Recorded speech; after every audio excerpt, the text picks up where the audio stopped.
in-depth insight into this. Instead, we are keen, and the framework is focusing on engaging organizations that have the capacity to represent groups within the diaspora, within the various regions that has been determined by the framework itself. So this decision is made in recognition of that collective strength and the diverse contribution that organization can bring to the table. And that is the reason why we're talking about organization the same as we do with civil society organization in the continent. So in this spirit of inclusivity and cooperation, I want to urge each and every one of you to embrace this framework, one with a sense of shared responsibility. We have a role to play in ensuring that our voices are harmonized and effectively represented within the African Union ECOSOC. I understand that not everyone will occupy a seat in the assembly. However, let us remember that our collective impact is far more significant than any individual representation. And this is very critical as we discuss this particular framework. As we move forward, I also want to say we need to work together in unity, embodying the essence of Pan-Africanism, which is very important as we talk about the framework. And therefore, your cooperation, engagement, and understanding are very essential as we embark on this new journey together. Together, we can ensure that the African diaspora plays a pivotal role in our continent's growth and prosperity. And therefore, I want to thank you for your unwavering commitment, and we look forward to a fruitful discussion today that will lay the foundation, especially in terms of understanding, and to try to avoid the lot of misinformation, a misconception and misunderstanding on what the diaspora legal framework is and what the diaspora legal framework is not. So this is an opportunity for you to have that clarity so that we can be able to move forward with the operationalization of the diaspora framework. And I want to thank you and hand over back to Dr. Raj so that my colleagues who will be taking you through the technical components and the step-by-step guidance and the nitty-gritty which you need to understand with regards the diaspora framework, they will have an opportunity to take you through it. Thank you very much, and we look forward to working with all of you so that we can get these 20 seats at the end of the day being filled within the General Assembly of ECOSOC. I thank you. Thank you, Mr. Hiru, Head of Secretariat. I think you have set the tone, the context of this this town session. Indeed, it has been overdue to have the diaspora legal framework, and now it's my pleasure now to invite the head of programs of it, who has played a lead role in that one also, Mr. Chiritwe Ose, to demystify what is the diaspora legal framework itself. So without much ado, I invite Mr. Ose to take you through this diaspora legal framework, which was just endorsed by member states at the 38th AU Summit in Addis Ababa. Mr. Ose, I hope you can hear me. Yes, you have the floor, sir. Thank you. Hello. Yes, Dr. Raj, thank you. I can hear you. So I think I just also introduced, yeah. So Mr. Ose is also the moderator of this town hall session. I was just here to introduce him. So I'll introduce you to Mr. Ose, the moderator of this town hall session. And then you will also have one technical officer, Mr. Bekele, the senior legal officer, for the Q&A and interactive session. So I hand the floor to you, Mr. Ose. Thank you. Thank you very much, Dr. Raj. Good afternoon, good morning to everyone, dear colleagues on the call, wherever you're joining us from. My name is Chiritwe Ose. I'm the head of programs here at the African Union Economic, Social, and Cultural Council. And it is my great pleasure indeed that today we are able to present to you finally this African Union institutional framework for the representation of African diaspora civil society organizations within the ECOSOC General Assembly. I have been asked to see us through this event as moderator. and I am honored to be able to do so. I have also been asked to provide a little bit of an overview as to the historical trajectory that we have undertaken as an institution to get to this point. And so I will do that, give you a little bit of an overview of how we got here. And then from there, I will hand over to my colleague, Mr. Bekele, to actually take us through the framework itself. So in terms of how we got here, I would start by emphasizing that the African diaspora has always been a critical component of the African Union. It's important for me to make that, to reiterate that from the beginning, because right from the founding of the African Union, the African diaspora has not been distinguished from the rest of the continent. And so when you look in the constitution of the African Union,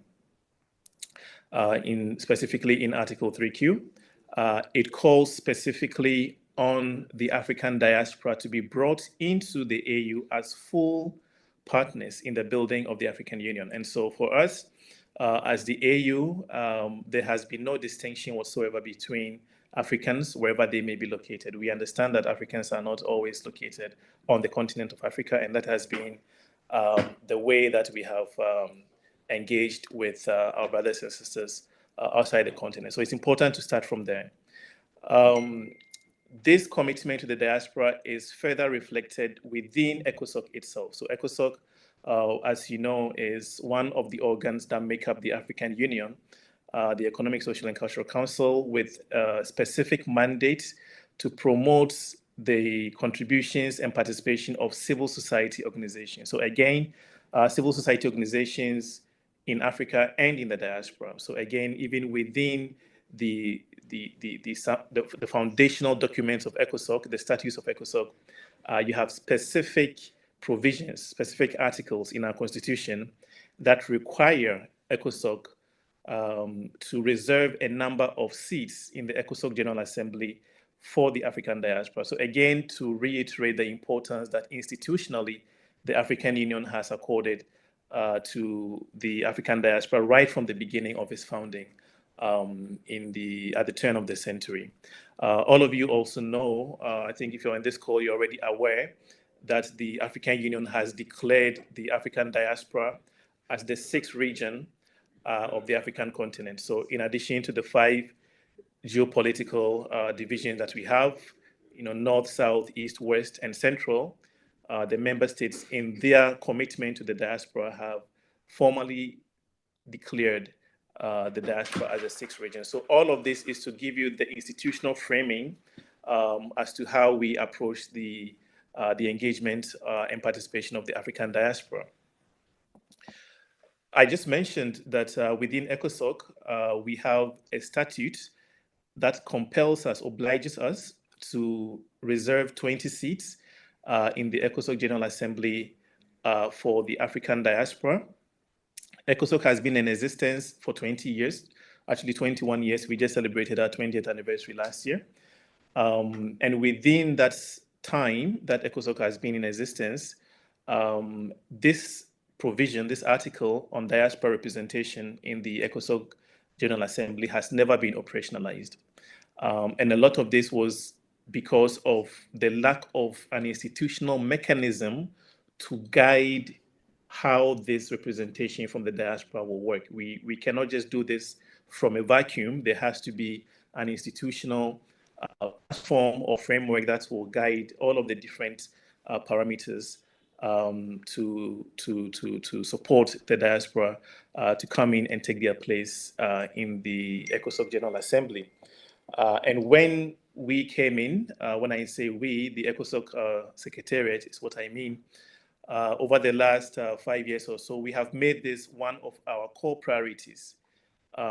Right from day one, we wanted to make sure that we are able to operationalize this requirement so that the diaspora can finally take their place alongside their counterparts from the continent within the ECOSOC General Assembly, because that's the only way that the ECOSOC General Assembly will be full, will be complete. For almost 20 years, for 20 years now, we have been proceeding without a core component of the GA, which is the diaspora.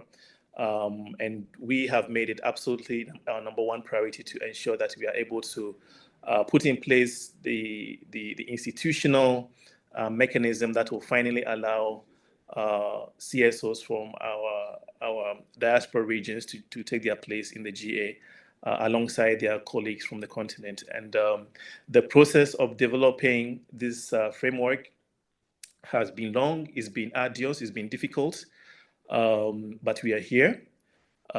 We have finally secured the endorsement of the African Union member states for the implementation of this framework. It took 3 years of negotiation. It took 3 years of very hard work and discussion, negotiation with member states for them to get to this point, but we are here. In terms of the process of developing the framework itself, again, it was a process that was exceedingly inclusive. I can speak to this clearly because I was there from the beginning, from day one.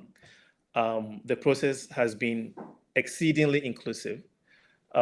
We had an online portal at the beginning that was open. There was an open call for comment, open to the entire globe. We did extensive promotion on our websites, on our social media, through our diaspora networks. We used our African Union representational offices in Washington, D.C., in Geneva, in Brussels. So this was a process that was exceedingly inclusive. In addition to the portal, we had 5 regional consultations on Zoom, because this was during the time of COVID. We had 5 regional consultations that we held on Zoom that had the participation of thousands of diaspora CSOs cumulatively over the 5 regional consultations that we held. And then we had an in-person validation meeting that we undertook in Toronto, I believe in 2023, where representatives of diaspora networks from all across the world were present at the cost and expense of the African Union. So I do not want this conversation today to be sidetracked by complaints about lack of inclusivity. The process was absolutely inclusive, and we should not please get bogged down in discussions about if one individual was not aware or was not part of it. That is not the way that we want this time to be spent. The ECOSOC General Assembly is the main focus of this framework. So to allow for those 20 seats that have been set aside for the diaspora, but which have never been filled, it will now give us the opportunity to go ahead and do the election of those 20 representatives from the African diaspora to come in and sit within the ECOSOC General Assembly alongside, as I mentioned, the existing members from the continent. I want to stress, however, that the ECOSOC General Assembly is not the only way that the African diaspora can engage with ECOSOC. There are a number of other areas of ECOSOC's work, particularly through the sectoral cluster committees and other technical working groups, that we invite everybody, whether on the continent or in the diaspora, to come on board and support. ECOSOC is an advisory organ. Our day-to-day work is around developing advocacy and developing policy inputs to guide the overall policy making of the African Union. And we do this across the board, wherever the African Union is doing, whether it's in peace and security, whether it's in gender, youth, whether it's in economic affairs, social affairs, whatever it is, climate change. We are working on a day-to-day basis to provide advisory capacity to the African Union on any of these issues. And anyone who is working in a civil society organization, whether on the continent or in the diaspora, has the opportunity to be part of this work. And so the General Assembly is one way of engaging with ECOSOC. There are many others. I do not want colleagues in the diaspora to see ECOSOC, the ECOSOC General Assembly, as the only way to engage with ECOSOC. We do not want this to become a zero-sum proposition, that if you're not in the General Assembly, then you cannot be in ECOSOC. That is not the case. But once this opportunity is there for participation in the GA, we want to make sure that we are making it possible for the diaspora to engage within the General Assembly as well. So, as I mentioned, my colleague, Mr. Bekele, will soon step in to give you a bit of the details on the framework itself. But before he does that, I want to set the stage by highlighting a number of key messages. There are some things that I really want us to be clear from the beginning on this process going forward. The first key message is that the framework that's going to be presented, as I mentioned, what it represents, an approval or an endorsement officially from the member states of the African Union for ECOSOC to proceed with diaspora representation in the ECOSOC General Assembly. So that is what it is. It is an approval, endorsement, a green light, a go-ahead from the member states for us to go ahead and proceed with the election of diaspora members into the ECOSOC GA. That means that the scope of the framework is going to be starting and stopping with the ECOSOC General Assembly. As I mentioned, there are a number of other ways that civil society organizations, both on the continent and outside, can engage with ECOSOC outside of this framework. This framework, when we mention this framework, we are talking about sitting within the ECOSOC General Assembly. That's it. That's where it starts and that's where it stops. But we are obviously open to engaging with expertise from the African diaspora, as we have done in the past. We'll continue to be open to engaging with diaspora expertise to support the overall mandates of ECOSOC. So the focus here is going to have to be on the process of coming into ECOSOC itself. So what does ECOSOC membership actually mean? So let's not spend too much time dissecting the framework and this line and that line, because the framework is only a bridge to allow you in the diaspora to come into the ECOSOC General Assembly. So the conversation should be about the ECOSOC General Assembly, what it actually means, what are the terms and conditions associated with being a member of the ECOSOC General Assembly, what are the privileges, what are the rights, what are the responsibilities associated with that, what's the term of office, the mandate, all of these different things. So now the conversation really should be on what does it mean to be coming into the ECOSOC General Assembly. Obviously, coming into the ECOSOC GA follows a number of specific eligibility requirements. So again, these are not requirements that we are imposing on the diaspora organizations who want to be part of the ECOSOC GA. No, these are eligibility requirements that are statutory. That means they are specified in the ECOSOC statutes. And these are eligibility criteria that are applied to your colleagues from the continent. So those who are currently in the ECOSOC GA, coming from the African continent, they followed this same eligibility criteria. And so this same set of criteria, as well as everything else associated, including the mandates of ECOSOC, as I mentioned, the benefits and responsibilities associated with membership of the ECOSOC General Assembly, all of those will apply equally unless advised by the Office of the Legal Counsel of the African Union. So again, I want to stress the applicability of the terms and conditions across both the continent and the diaspora. When there are exceptions, the African Union Office of the Legal Counsel will specify these exceptions. Otherwise, we are proceeding from a principle of equal applicability across the board. I also want to stress that the implementation of this decision, which, as I mentioned, was made by the African Union member states, specifically at the Executive Council of the African Union, through the AU summit that just concluded in Addis Ababa in February, so last month. So this is a decision that has come directly from the Executive Council of the African Union. Therefore, it is an African Union institutional process. So since it's an AU institutional process, the implementation is going to be handled by the African Union. So in this case, by ECOSOC. No element of the implementation or the operationalization of an African Union institutional process can be outsourced to parties outside of the African Union. This has never been the case, and it will not be the case. When the African Union makes a decision institutionally, it is put into place, it is implemented by the institution itself. So in this case, as there's a decision pertaining to ECOSOC, the implementation is going to be handled by ECOSOC.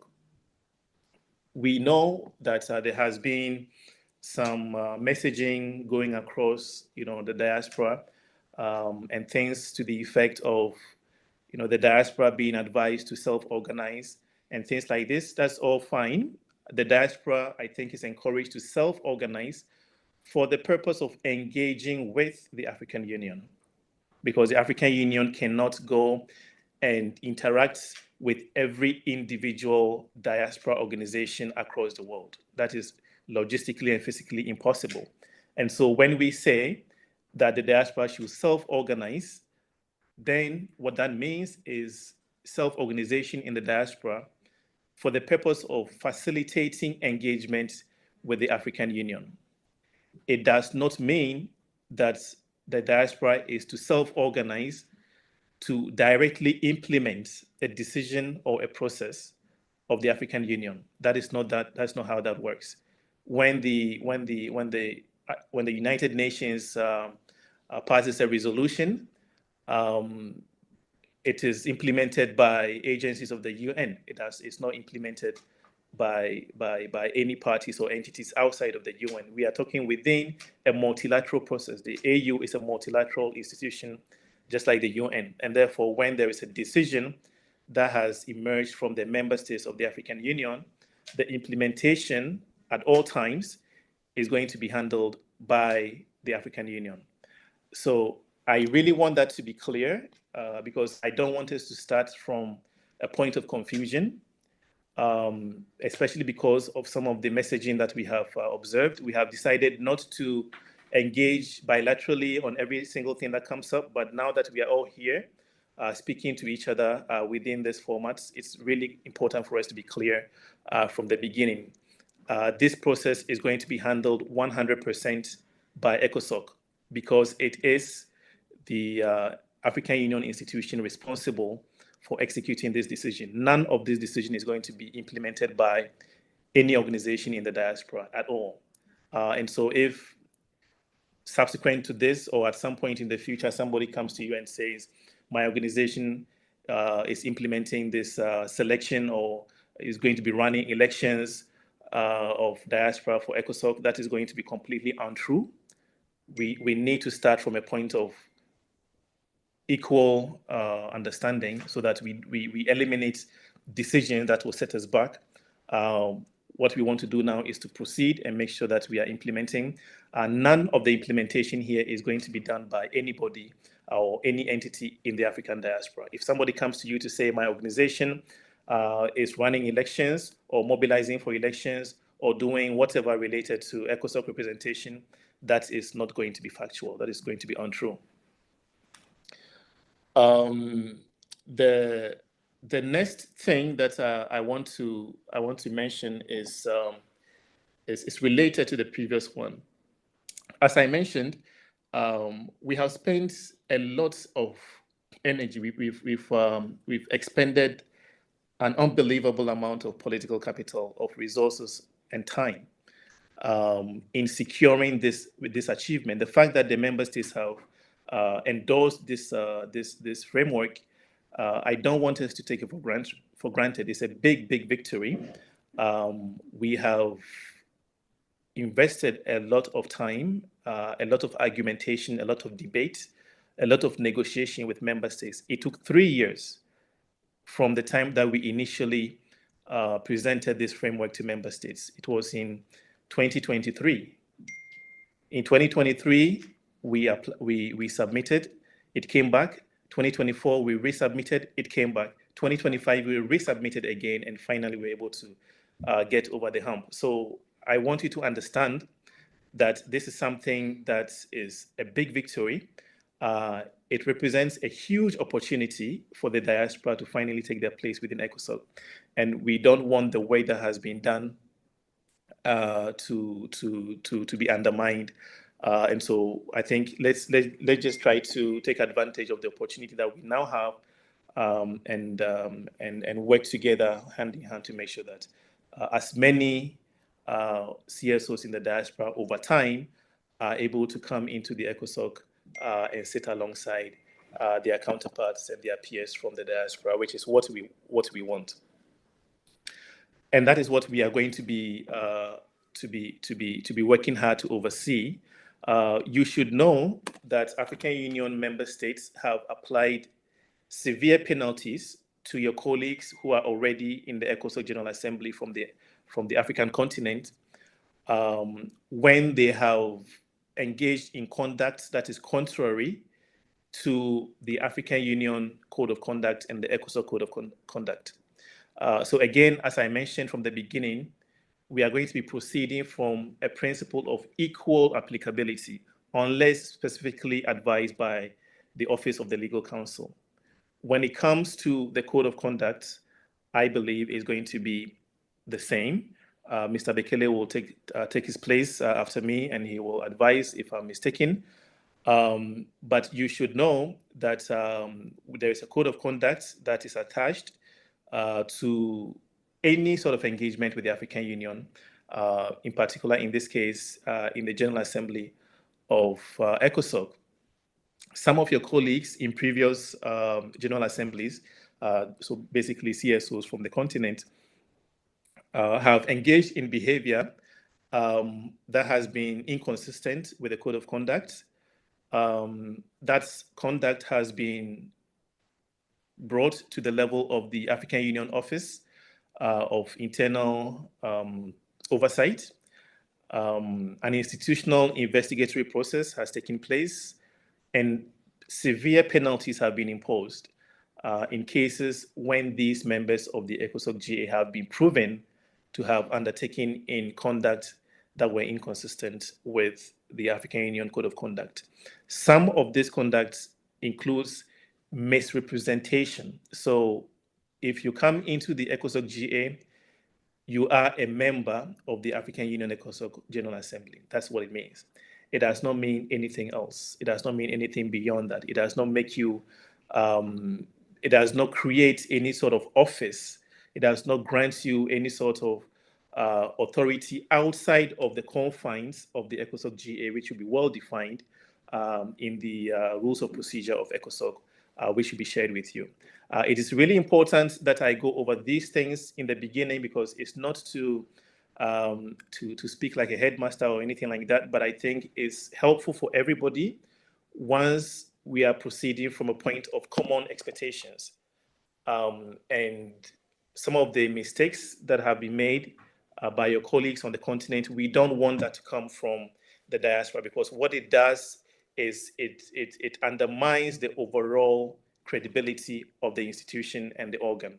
And the most valuable currency for us when we go to our member states to make a case and to advocate for the diaspora and to advocate for civil society, that equity that we have will be undermined by some of the conduct that we've seen in the past that we don't want to be repeated.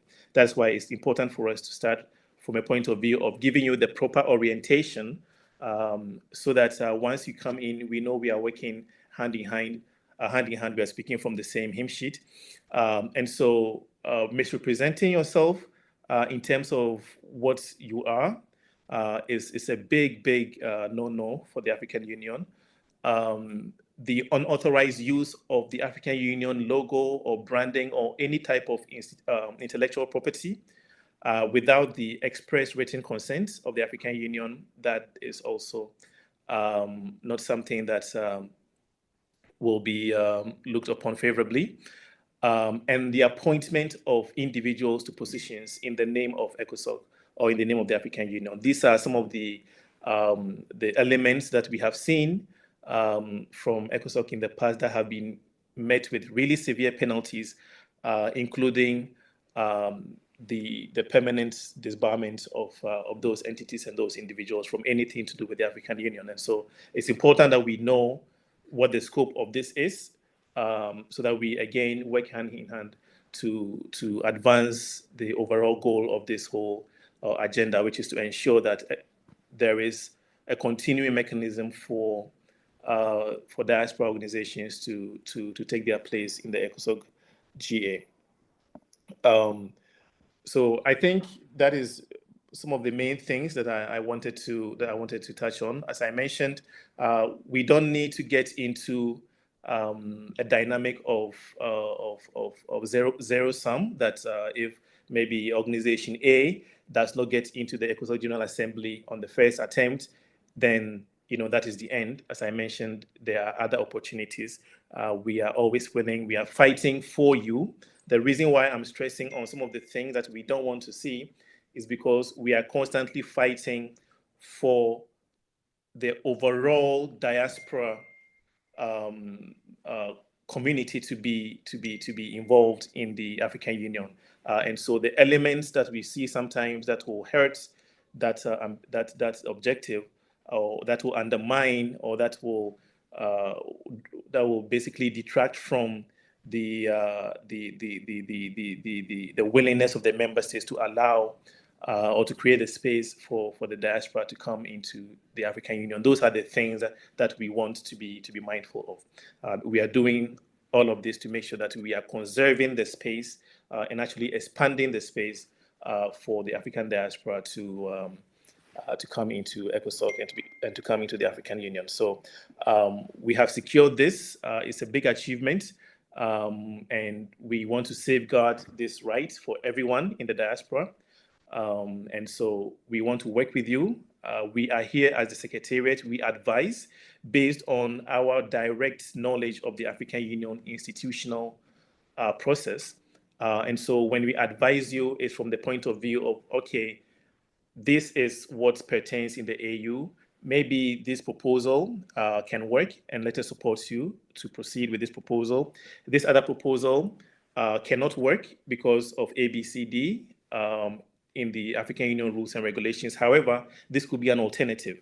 So let us explore alternatives. So we are here as the historical record keeper, so that we can share with you how things proceed within the African Union when it comes to some of these things from the civil society, both on the continent and in the diaspora.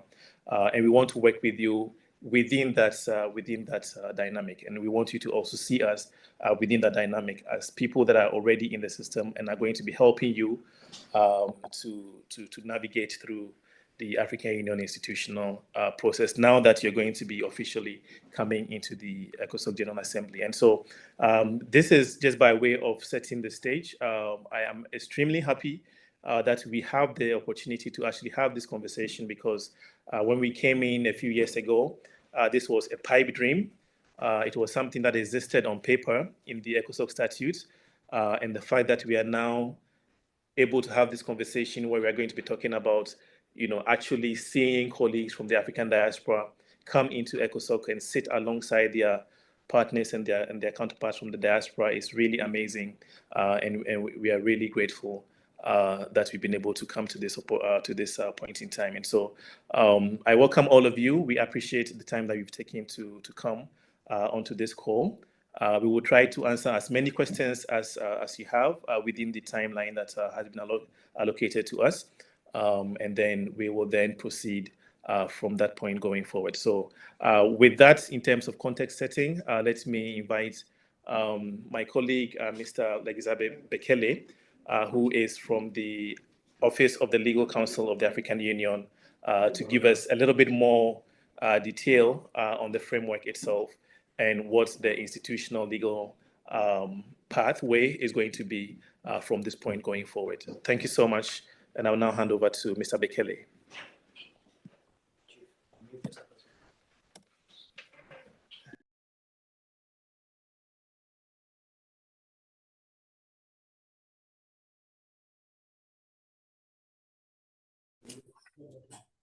Thank you so much, my brother, Mr. Jose, and also allow me to thank the head of secretariat, Mr. William Karu, for the welcoming remarks. I believe my colleague, Mr. Jose, have really brought in the background, the history, the rationale of why we needed to have the diaspora legal framework, and I thank him for that. On my side now, I will try to bring in the legal nitty-gritty of how you can join the ECOSOC General Assembly. Of course, my name is Lagizia Bayene Bekele. I am a senior legal officer within the ECOSOC Secretariat.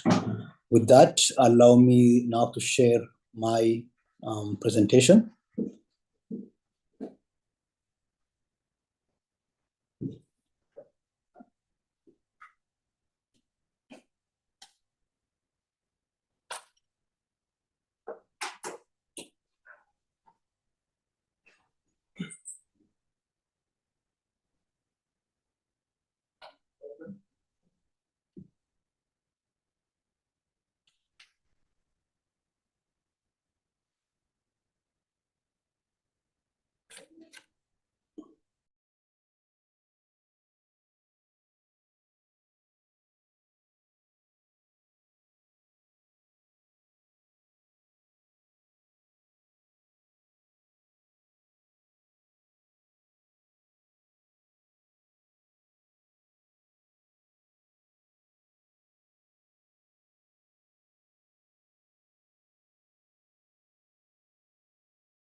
Ladies and gentlemen, just a sec here, just by way of updates, we are just working out the technical aspect of this. We should be able to share the document with you in the next minute or so. Thank you so much.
So in the meantime, I think what we're going to do is as we move along with the presentations, we have in the chat a function, so you can utilize that. We actually have a question and answer function as well in the chat. So we invite you to go in there and make use of that. You can drop in any questions or comments. And the advantage of that is that, we'll be able to address as many of those as we can within the time that we have today. And those that we are not able to get to, we'll find a way to prepare maybe an FAQ document and share with you subsequent to this conversation today. So I encourage you to make use of that functionality. It will help if you perhaps just introduce yourself, your name and your organization, and where you're coming to us from, and then you drop your question or your comment in there, and then we'll be able to get to it.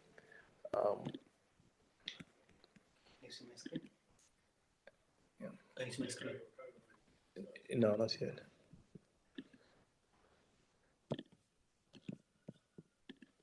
Yeah, we can. Yeah, I can see. So now I think we are good to go. Again, my apologies for this slight delay. We're just working out the technical bit, but now we can see Mr. Bekele's screen. So I'm happy to hand over now to him so that he can take us through his presentation. Mr. Bekele, please take the floor. Thank you so much, Mr. Nana, for that, and apologies for that, brief glitch. So as I was saying, I will be presenting the ECOSOC Diaspora legal framework as a mechanism of institutionalizing participation of the African diaspora in ECOSOC, specifically the 20 seats allocated to the diaspora CSOs. So my presentation have an introduction. It has definition as to what constitutes a diaspora organization, what are some of the membership, criteria we have, and then in terms of distribution, what portion of, out of the 20 goes to, various diaspora regions as defined by the framework itself. And we are looking at nomination and election process of diaspora organizations seeking to join the ECOSOC General Assembly. In there, we'll discuss about the eligibility criteria. We have a comprehensive list of eligibility criteria. We'll also discuss about duties and responsibilities of a diaspora organization who is a member of ECOSOC General Assembly. We discuss about some of our, don'ts, because we have a number of, experience from our continental CSOs. So we'll give you some of, our red lines in terms of your membership and your participation in the work of ECOSOC. Then we'll discuss about next steps in terms of operationalizing the diaspora legal frameworks. And then I will have a closing in terms of summary of our key discussions and then the way forward. In terms of my introduction,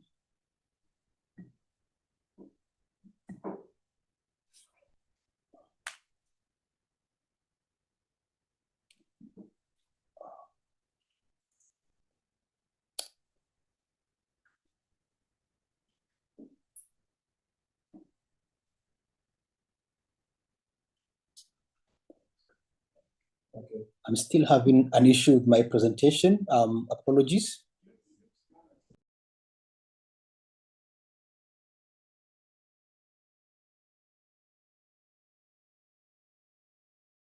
My colleague, Mr. Ose, will project my presentation. I'm having a bit of an issue here.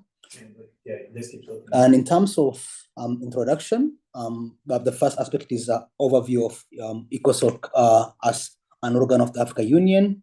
What is our role within the African Union system as a multilateral international organization? So ECOSOC, an abbreviation for Economic, Social, and Cultural Council of the African Union, is an advisory organ of the African Union whose primary purpose is to actively engage civil society organizations, both within the continent and beyond the continent, in the processes and work of the African Union, particularly with regard to the Africa's integration agenda and Africa's development initiative. So ECOSOC functions as a bridge through which the African Union can partner and engage with civil society organizations on the continent and in the diaspora. And when you look at the decision of the Executive Council, it says that diaspora organization shall be engaged with ECOSOC in accordance with the definition to be provided by the Council. So, yes. Maybe say play. You just played.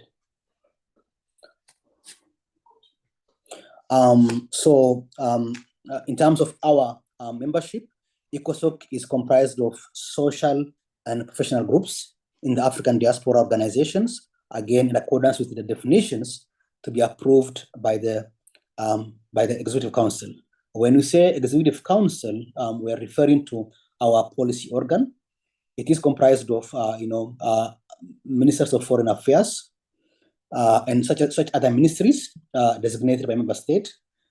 In terms of the Africa Union structure, we have the Assembly of Heads of State and Government as our supreme policy body when it comes to managing the affairs of the Union.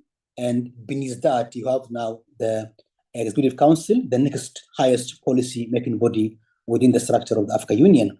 So our engagement with the diaspora is therefore based on the definitions to be approved by the Executive Council decision. And the decision of the Council this February indeed now approved the framework that at the same time approves the definition of diaspora and diaspora organizations. This is because when it comes to ECOSOC, ECOSOC is a CSO-based organization. That means it's an organization-based membership. It's not individual-based membership. So those civil society organizations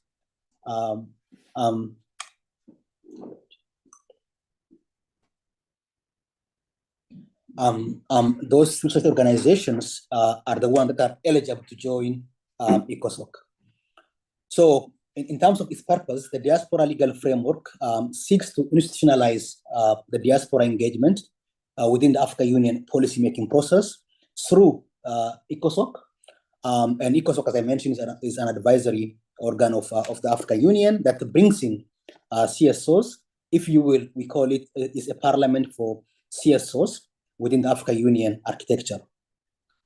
Now, coming to the legal foundation of the diaspora legal framework, AU has adopted a number of decisions and declarations that laid a foundation to really formalize our engagement with the African diaspora within the African Union system. And these decisions and declarations laid the foundation for the diaspora legal framework. And now we have a legal regime that governs participation of diaspora organizations within the affairs of the Union through ECOSOC General Assembly. So the framework provides an opportunity for the African diaspora organization to contribute to the Africans' development agenda. Now coming to definitions, even in the chat box, various participants are asking this question. The framework defines what constitutes an African diaspora organizations. It's just to unpack and have three segments of the definitions. Number one, it should be peoples of African origin living outside of the continent, irrespective of their citizenship and nationality. So you're looking at people of African origin living outside of the continent. Number two, those individuals and organizations, they should be willing to contribute to the development of the continent and the building of the African Union and that of the Pan-African vision of the Union. Number three, it should be a CSO. These are social and professional groups, NGOs, community-based organizations, voluntary organizations representing the diaspora. So in terms of eligibility, it should be this, category of membership. We are looking at social and professional groups in the diaspora, NGOs in the diaspora, community-based organizations in the diaspora, and even voluntary-based organizations representing the diaspora individuals that are eligible to be a member of ECOSOC and to occupy the 20 seats allocated by the ECOSOC statute. So as you can see in the definition, the element of origin is broadly defined, both for historical reasons and it includes those migrants that left the continent long time ago, in fact, forced to leave their home country, their home continent, and went to various parts of the world, as well as those most recent migrants from the continent. So we're looking at both aspects of immigration, if you will. And number two, you are looking at organization-based membership, to mean that we are not looking for an individual to come and join ECOSOC as member of the General Assembly. Rather, we are looking at organizations that represent the diaspora. So when you seek to apply for ECOSOC membership, you will have to show that you are indeed an organization, be a social and professional groups or an NGO, and all those listed in of groupings. Now, coming to membership, the ECOSOC statute defines membership as follows. It's composed of 150 membership. Now it has grown to 154 membership with the addition of South Sudan and Morocco, which shall include, as I mentioned, different social and professional groups within member states of the African Union and the African diaspora. So in terms of now categorization of membership, we have 2 CSOs from each member state of the Union. These are 55 times 2. We are looking at 110 CSOs, 2 from each member state, in total 110 CSOs. You have 10 CSOs operating at the regional level. Within the continent, we have 5 regions. Each region will have now 2 representation. So we call them 10 regional CSOs, and then we have 8 continental CSOs, in total 18. And C, now the basis of our discussion today, we'll have 20 CSOs from the African diaspora, as defined by the Executive Council decision, covering various continents of the world. So the framework indeed defined what constitutes a diaspora, and ways and means of now, joining ECOSOC as part of the 20 CSOs from the African diaspora regions. In terms of mandate, these 20 CSOs will have a mandate of 4 years and may be re-elected one time again for the same number of years, which is 4 years of mandate. In total, the maximum number of membership mandate you have is 8 years. That means every CSO in the African diaspora will have an opportunity sooner or later to join ECOSOC. And since its inception, ECOSOC have had 4 general assemblies. The current 4 general assemblies mandate will come to an end in December 2026. And then we'll have another round of election to elect these various grouping, including now, historically, this time around, we'll elect 20 CSOs to join the 5th ECOSOC General Assembly. Now, the framework also provides allocation of the 20 seats to the African diaspora. It reads the 20 seats allocated for the African diaspora CSOs. The following regional distribution has been used based on the United Nations GeoScheme method. It includes Americas. For the American region, the framework allocates 10 seats. When we say America, Americas includes Northern America, it includes Latin America and the Caribbean. And then we have Europe, 5 seats. In Europe, you will have Eastern Europe, Northern Europe, Southern Europe, and Western Europe. And then you have Asia. These are Central Asia, Eastern Asia, Southeastern Asia, Southern Asia, and Western Asia, 2 seats. You have Oceania, again, allocated 2 seats. We are looking at Australia, New Zealand, Melanesia, and Micronesia. And then we have also, the framework also allocates 1 seat for other regions. These are diaspora that cannot, a diaspora region that cannot be placed in any of these 4 categorization, they will now be given an opportunity to join under other regions, and the framework allocates 1 seat. In terms of, again, representation, the framework requires that there should be adequate women and youth representation. When you say women and youth representation, we're talking about women-led organizations and youth-led organizations. So these are basically the distribution formula that the framework defines in terms of allocation of the 20 seats to the diaspora organizations. Then, in terms of nomination and election process, there will be call for applications from each diaspora region, and we'll receive, of course, applications from these various diaspora regions.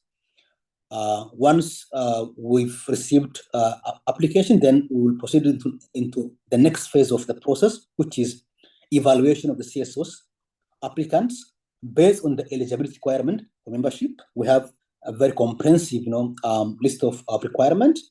So your application will be assessed based on that requirement. Once you meet the eligibility requirement, then we proceed to the next phase of election process, which is digital voting process for qualified applicants based on the election guideline to be approved by the legal office. So we'll be having a digital voting process. In all this process, we are mandated to ensure diversity in terms of, as I mentioned, women and youth representation, as well as inclusivity in the diaspora representations. Now, in terms of eligibility criteria, the framework basically indicates that the same criteria that applies to the continental CSOs shall apply to also the diaspora CSOs. As such, the requirements to be fulfilled by prospective applicants seeking membership are as follows. Number one, that applicants should be African diaspora CSO that have objectives and principles that are consistent with that of the African Union. Number two, the organization should be registered in a country of domicile, and that applicant should show 3 years of operation as a proof of through proof of registration. Number three, an authenticated annual audit statement by an independent audit firm should be submitted. Number four, there should be a proof that the ownership and management of the CSO is made up of not less than 50% of African diaspora. In terms of financial requirement, the framework indicates that basic resources of that CSO should be derived from contribution of members. So when we say basic resource, we are looking at the operating cost. So at least your operating cost, other than program cost, the contribution should be by not less than 50% should be by members of the organization.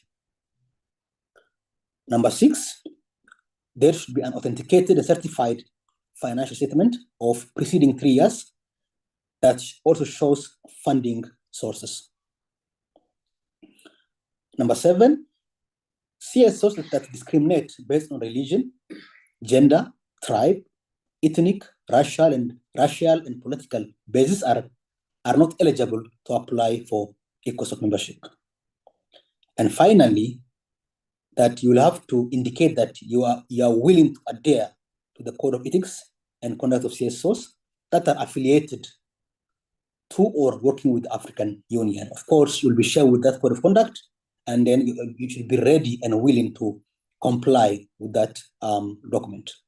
These are the 8 eligibility requirements that an applicant should fulfill for it to be qualified and to proceed to the election phase of the process. In terms of duties and responsibilities, number one, the diaspora should represent the interest of its own diaspora constituency and as well as to influence policy process by participating within the ECOSOC system. And it should be ready and willing to contribute to the African developmental initiatives.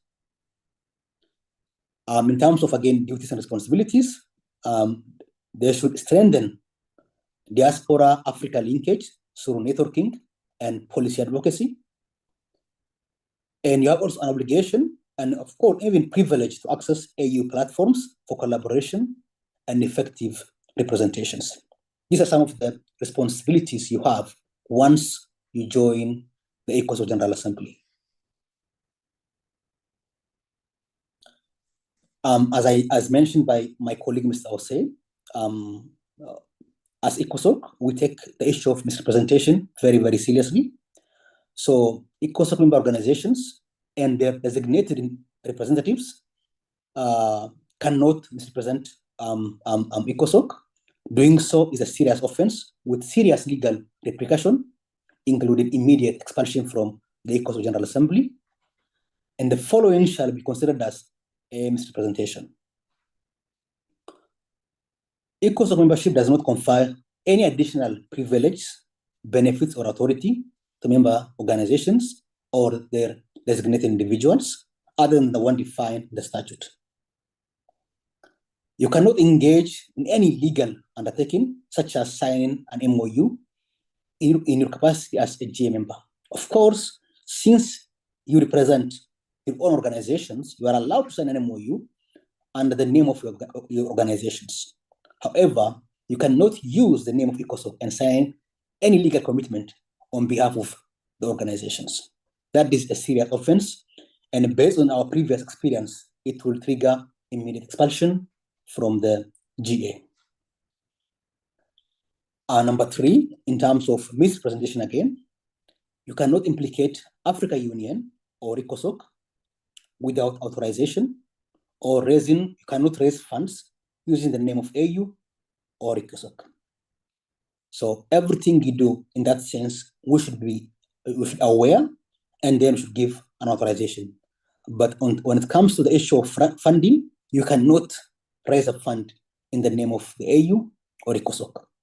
Of course, you can always raise a fund for your own organization. However, when it comes to your membership within ECOSOC, you are not allowed to use AU name or ECOSOC name to mobilize resources.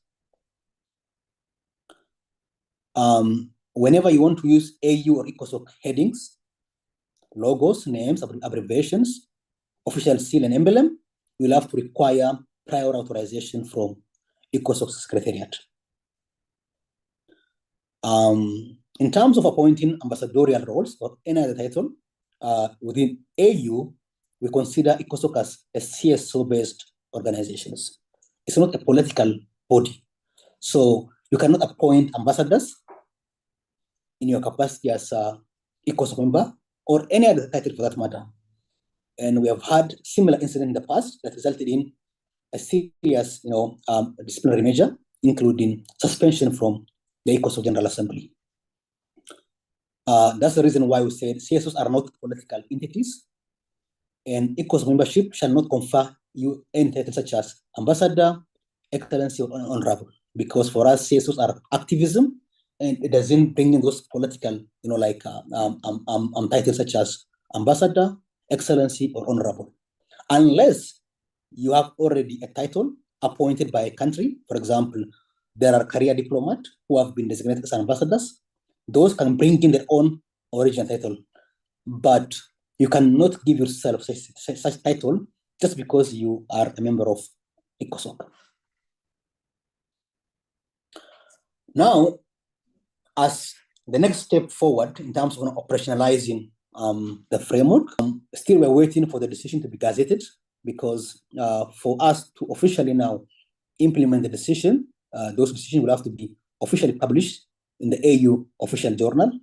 Once that happened, we'll immediately start the phase of operationalization. But meanwhile, we'll continue to enhance awareness and outreach to all our diaspora networks in the anticipation that in the coming months, we'll be now starting the full implementation of the framework.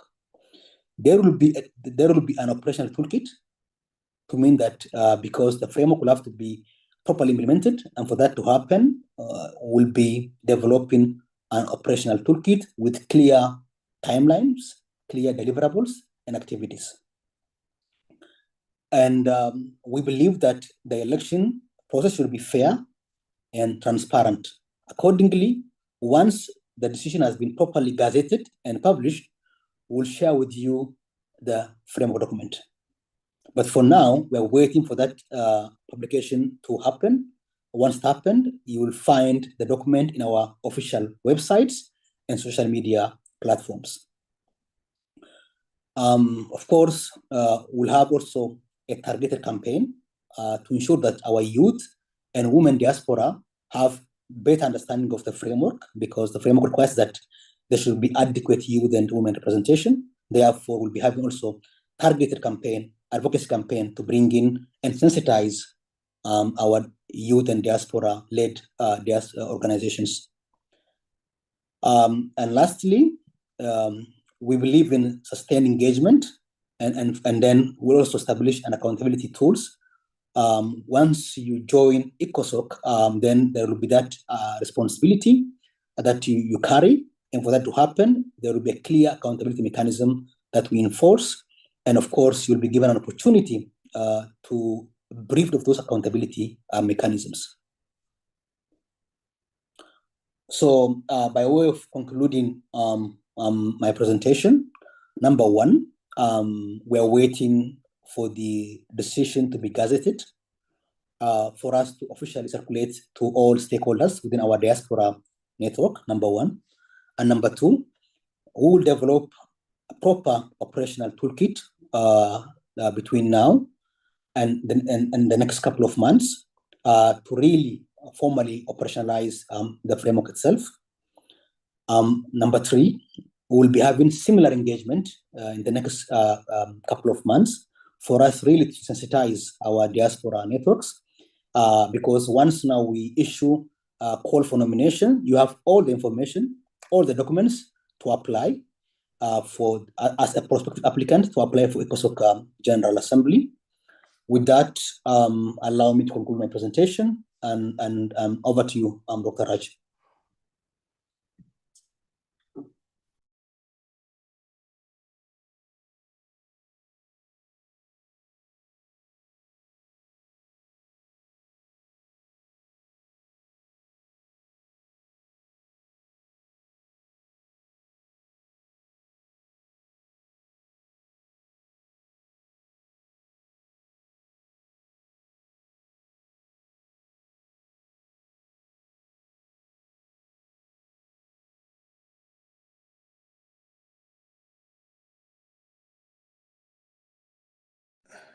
Thank you so much.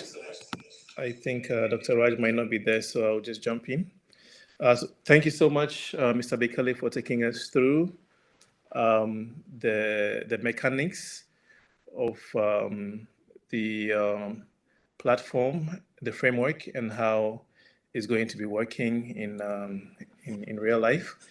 I think that is really the essence of the information that we wanted to share. So now we have about perhaps maybe 40, 45 minutes potentially to interact and take on questions and comments so that we fill in any existing gaps in information or understanding. And then we will be able to conclude for today. Obviously, this is not going to be the only opportunity for us to engage going forward, but it's an important first contact, and we want to make sure there is as much information as possible. So with that, I will open the floor for questions and comments.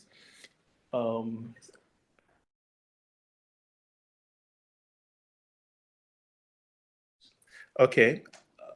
Let me just invite a few questions so that we will then touch on them quickly, because we also see there's quite a few questions on the Q&A. So if you want to maybe raise your hand, we'll be able to take on a few questions first, just so at least we can hear from you also, so it's not just us talking all the time. And then we will launch into the questions on the Q&A as well.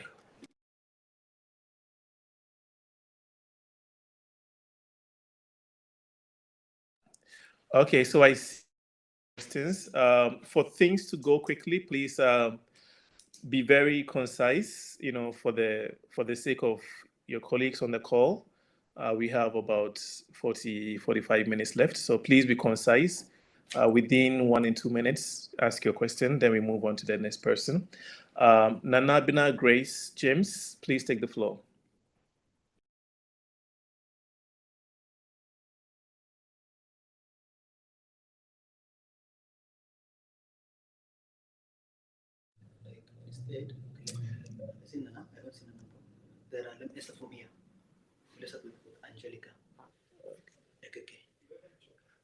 Angelica. Angelica Ekeke, if you can hear us, please take the floor. Thank you.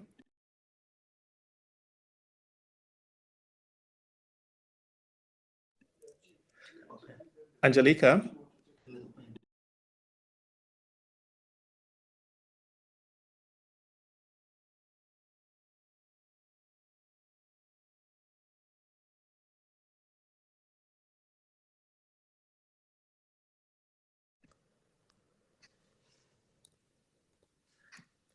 Angelica, are you able to hear us? If you can hear us, please take the floor. We have given you the mic. You'll be able to speak.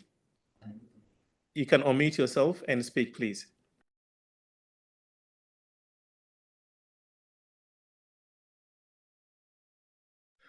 Okay, I think we're having some issues with Angelica. We will go to Sandra Bowen. Sandra, please unmute yourself and proceed. We have given you the floor.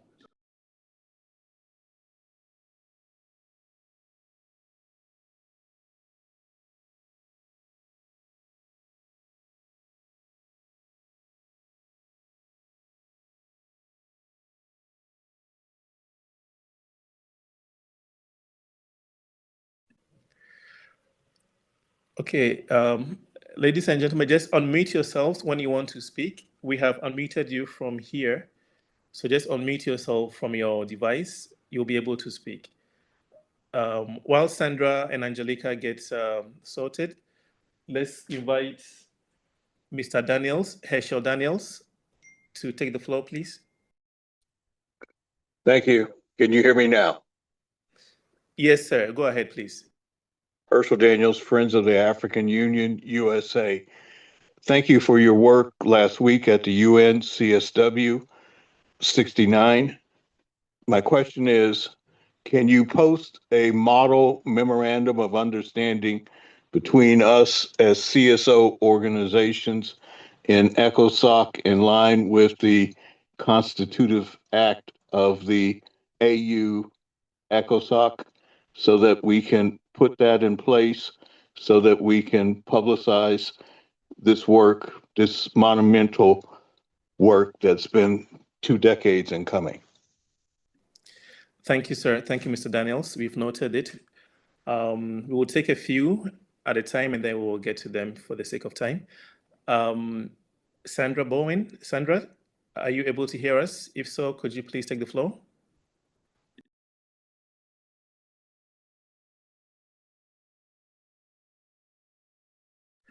Okay, I believe there are still issues with Sandra. How about Angelica?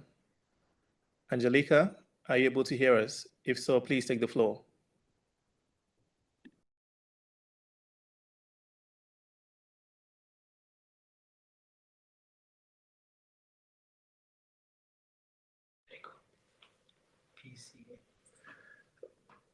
Okay, I think that we're still having issues. Could we call on Benson Kagete? Benson Kagete, if you can hear us, please take the floor.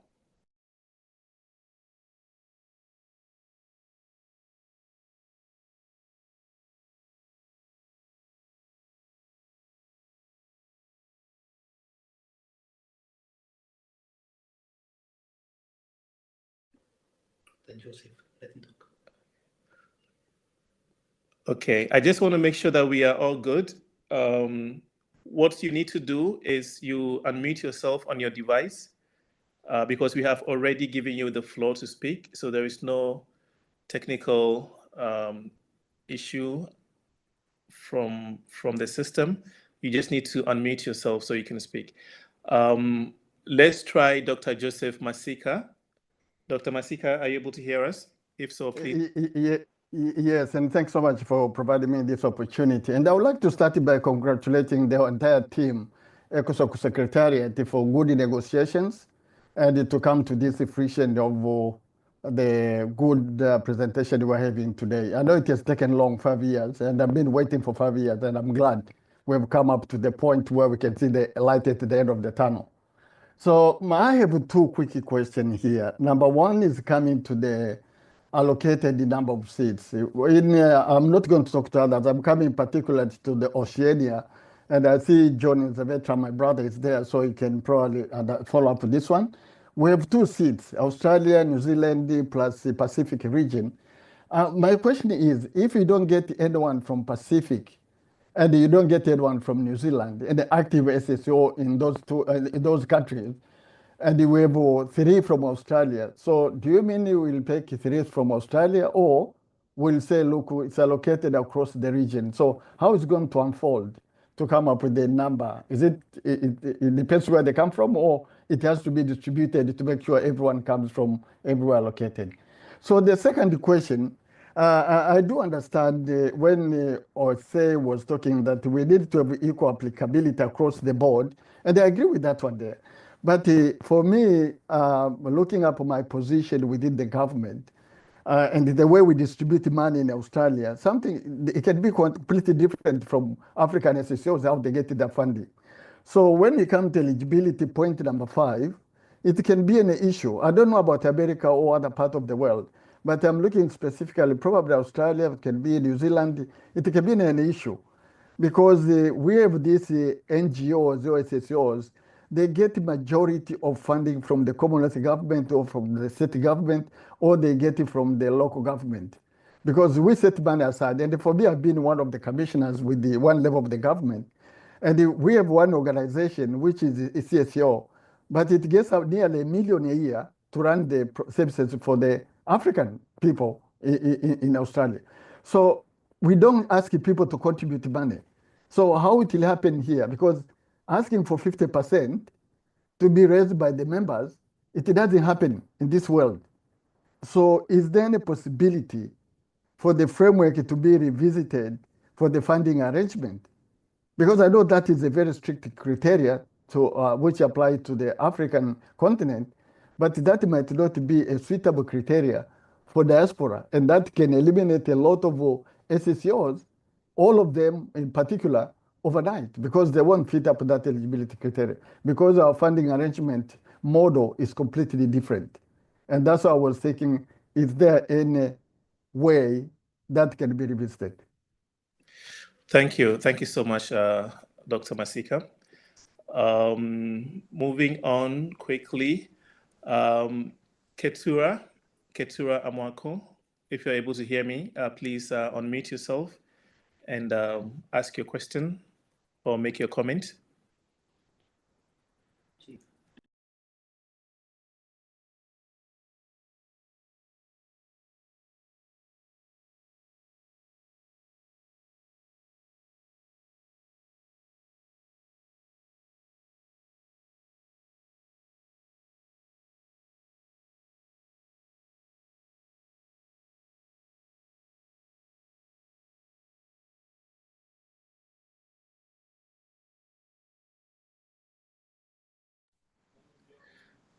Okay. What about Iverine Itioika? Iverine Itioika, if you're able to hear us, please unmute yourself and ask your question. Yeah, thank you very much, and good day, Iverine. Good day, everybody. Iverine Itioika here from Ashoka Diaspora Networks. My question follows up on the last person speaker. We work with youth-led African diaspora organizations, but by virtue of their structure and limitations that we all understand, we don't have any one of them that has a funding model of members' contribution.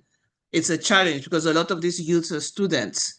So by putting that eligibility and also wanting representation from youth, we have a little bipolar challenge there. So could that eligibility be maybe softened for youth-led diaspora organizations? Thank you. Thank you very much. Thank you. I think for any further questions along this line, we will get back to you with a response. So we don't need to repeat those.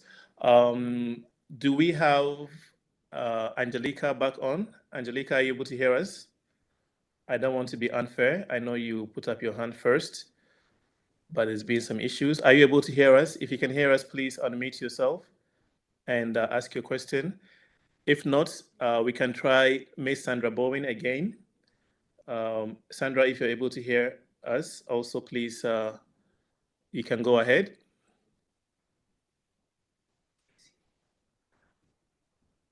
Okay, none of them is available. Should we go with Ms. Shari Settles? Available. Oh, I don't know if okay. you can. Can you hear me? Okay, just a second, Ms. Settles. I think Sandra is now available.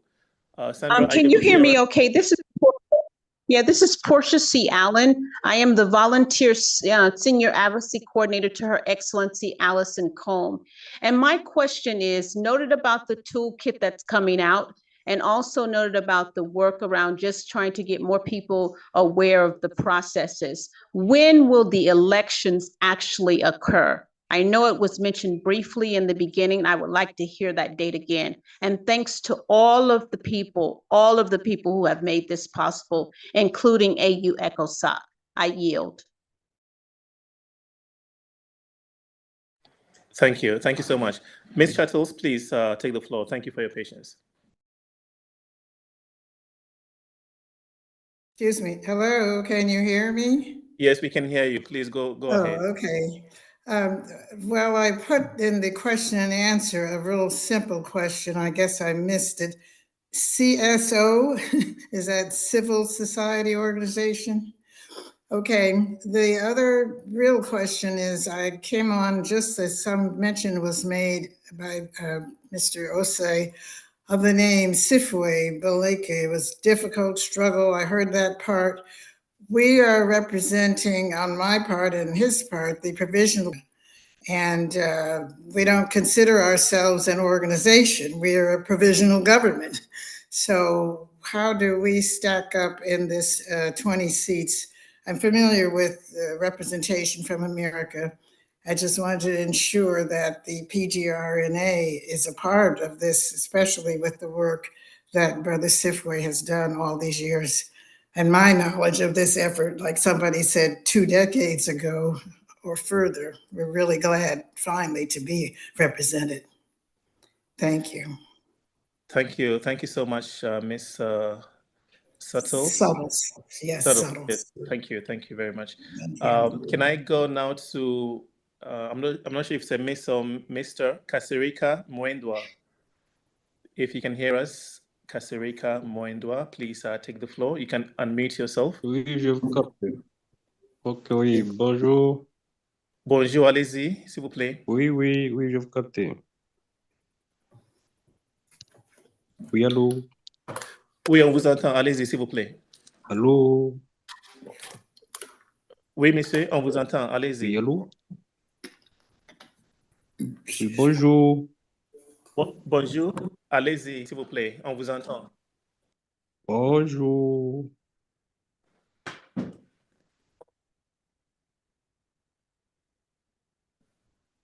Oui, allô?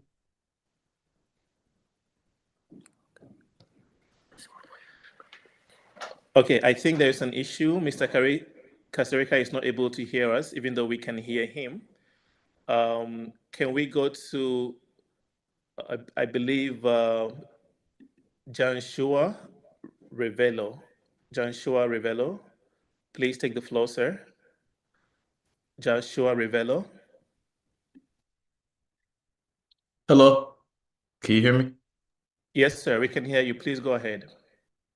Okay, I also put in a question, a type question, but I guess one of the things that I wanted to ask was regarding the stages for the operationalization, because I know from the limited time that I was on the Zoom that you said that the member states have already agreed, and I think this was like in 2023 to allow the diaspora to officially come into the GA, the General Assembly.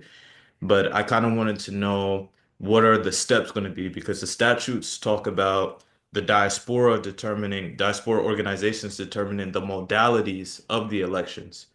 But it would be great if we could have like a technician to discuss with the diaspora stakeholders how this is going to take place. Is the elections going to be like open to the public, or is this something only done, amongst a limited group of people? I just want to know kind of like the stages of how everything is going to get come into play. Wonderful. Thank you. We've noted that. Shall we go to Mr. Jonas Lima? Jonas Lima, if you can hear us, please take the floor. Hello. Hi, can you hear me? Yes, sir. Please proceed. Yeah, okay. Hi, this is Jonas Lima. I'm representing the High Council of Beninese abroad, a chapter of USA and the Caribbean. I just want to thank you for giving this talk today, and I was not aware of this. And I want to ask you if you can give us a brief I don't know if you did at the beginning, but the logistic of the election, someone asked about that. Can you give it that to us again? And what is the time frame for the election? And also, can you share the presentation that you just made? Thank you very much. Thank you, Mr. Lima. Can I call on Mr. Macaulay Kalu? Mr. Macaulay Kalu, please, if you can hear us, you can go ahead and unmute yourself and take the floor.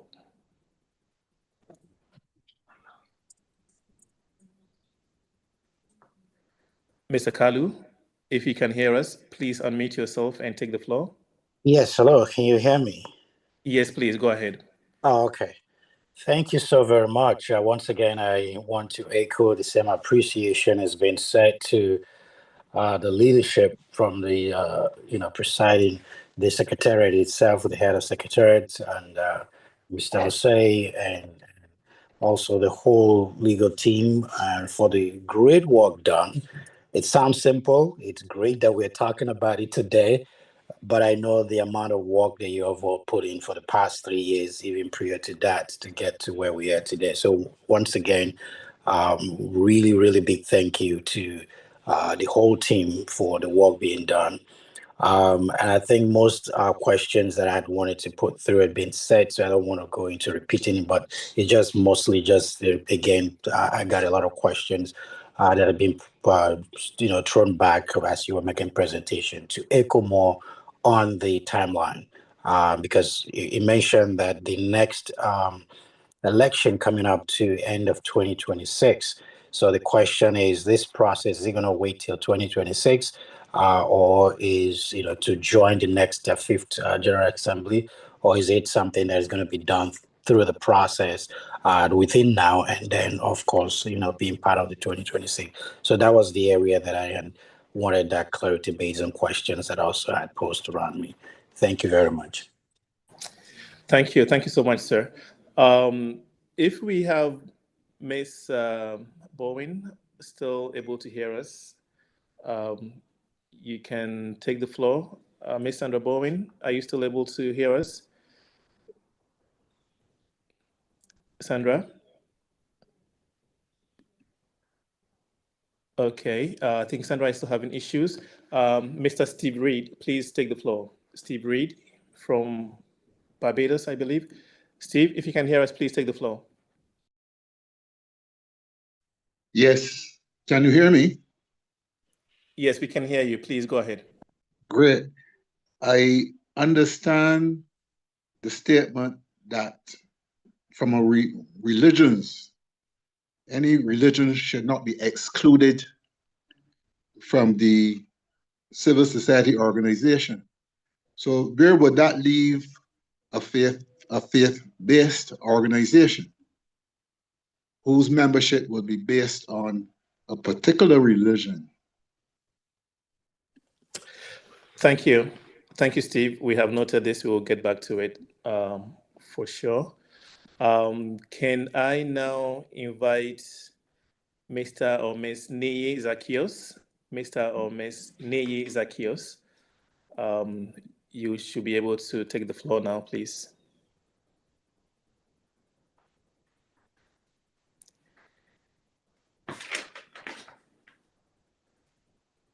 Niyi Zacchaeus. Hi, thank you. This is Niyi Zacchaeus. Good afternoon. Can you hear me, please? Yes, sir. Go ahead, please. All right, thank you. Niyi Zacchaeus from UK. I represent Nigerians in Diaspora organization in the United Kingdom. I just want to start by saying thank you for this session, and it's been very informative and very encouraging as well. And also want to register our voice that we want to be with you in this journey because we represent a very large group of Nigerians in particular in United Kingdom. So it will be very, very important that we are carried along in terms of what is going on.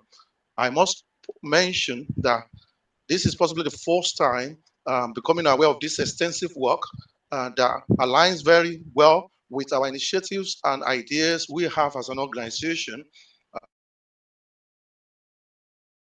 When we constantly look at the way to further develop our homelands, not just Nigeria, but Africa at large. So I look forward to receiving all the framework as discussed. I look forward to also further collaborations as we progress. Thank you for inviting us today. Thank you. Thank you. I think, ladies and gentlemen, let's take this time to maybe come back to you on the questions so we don't allow anything to fall through the cracks. So let's take a bit of a pause here and allow Mr. Bekele to go through the questions quickly. I know there's some clusters that we can make. Even if we don't touch on every individual question, we can answer the different clusters of questions. So we get that out of the way, and then we proceed to another batch of questions. So with that, let me invite Mr. Bekele for his intervention, please.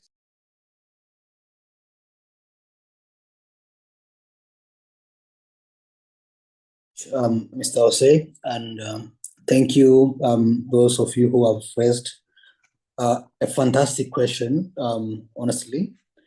Let me start with Mr. Daniel in terms of signing an MOU with ECOSOC. That is a whole different issue, if you will, because we can sign an MOU with AU and ECOSOC, but here we're dealing with the issue of membership. So if you wish to sign an MOU, there's a whole process and compliance you'll have to go through it. But now we're talking about ECOSOC membership, and I'm very sure once we develop the activation tool of the framework, that will give you all the nitty-gritty of how you apply and ultimately become a member of ECOSOC, of course, subject to compliance with the eligibility criteria. Dr. Masika, allocation of seat for Oceania.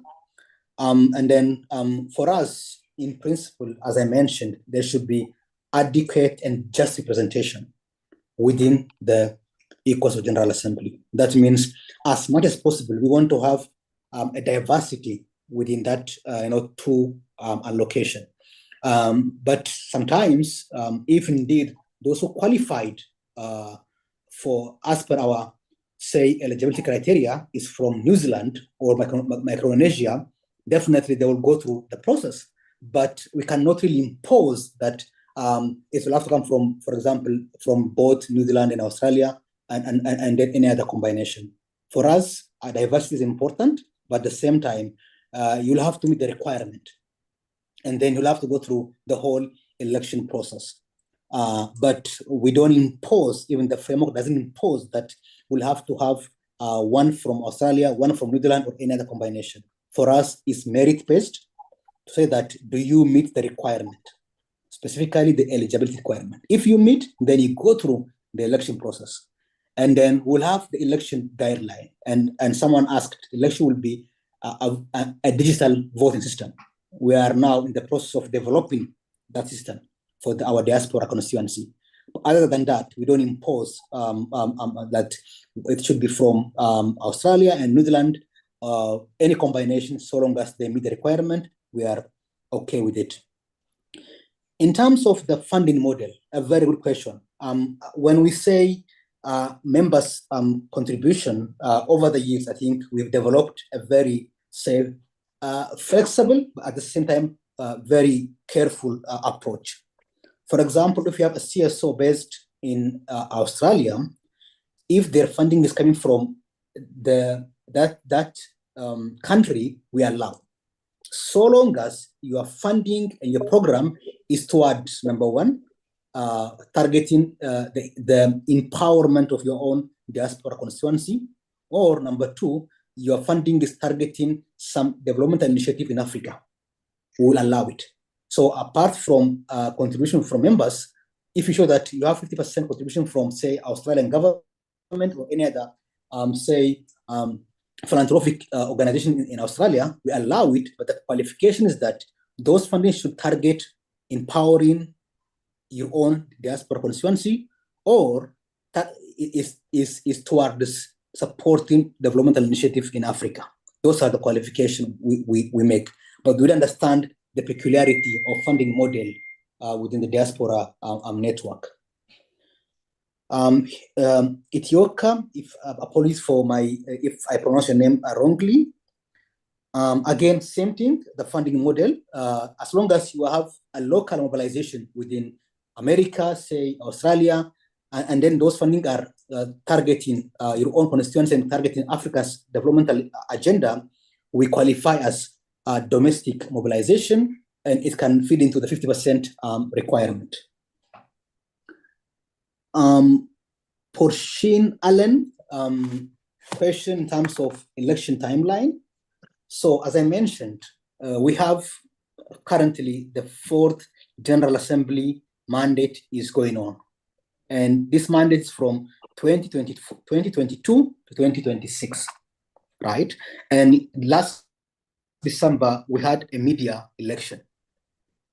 Going forward now, in terms of electing the diaspora constituency, we are looking at come January, we will publish the call for nomination.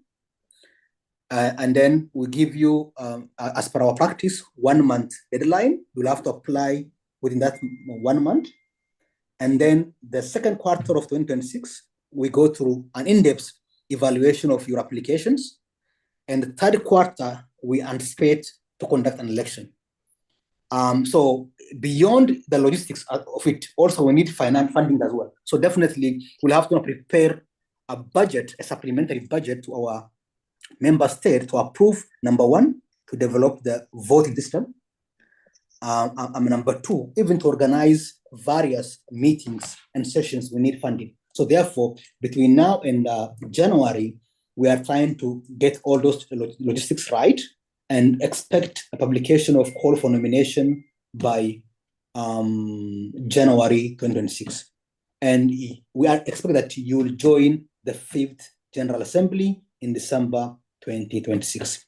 But as per our rule, based on the ECOSOC statute, we cannot conduct an election around this period, basically. It will have to be December or mid-election. For us, mid-election is, it happens, we have a 4 years mandate. Once the GA served for 2 years, and then we open a nomination for media election. That media election happened in December last year. Now we cannot organize another election as per our rules. So expect a call for nomination in January 2026. Subtle raised her entity, I call, is a government. The way we define, as I mentioned, ECOSOC is a CSO-based organ of the union. That means you will have to be a registered civil society organization, either an NGO, either a social and professional groups, for you to be eligible to join ECOSOC. If you think you are a government, you are not eligible. So definitely you will have to fulfill our requirement. So that is the requirement we have. So maybe my advice will be on this matter is to really to know you and your profile, and then we'll take it from there. But in terms of the law we have currently, only CSOs are eligible to be a member of the ECOSOC General Assembly. Mr. Revelo asked steps and procedures to join ECOSOC. And you raised a good question. The statutes indicate that the diaspora will determine the modalities for election. But not only for the diaspora, if you read the statute, ideally even for the continental CSOs, that should be the case. But we have a decision that doing so is very, very difficult and complicated. So the legal office will develop an election guideline that provide a legal guidance on how to conduct an election.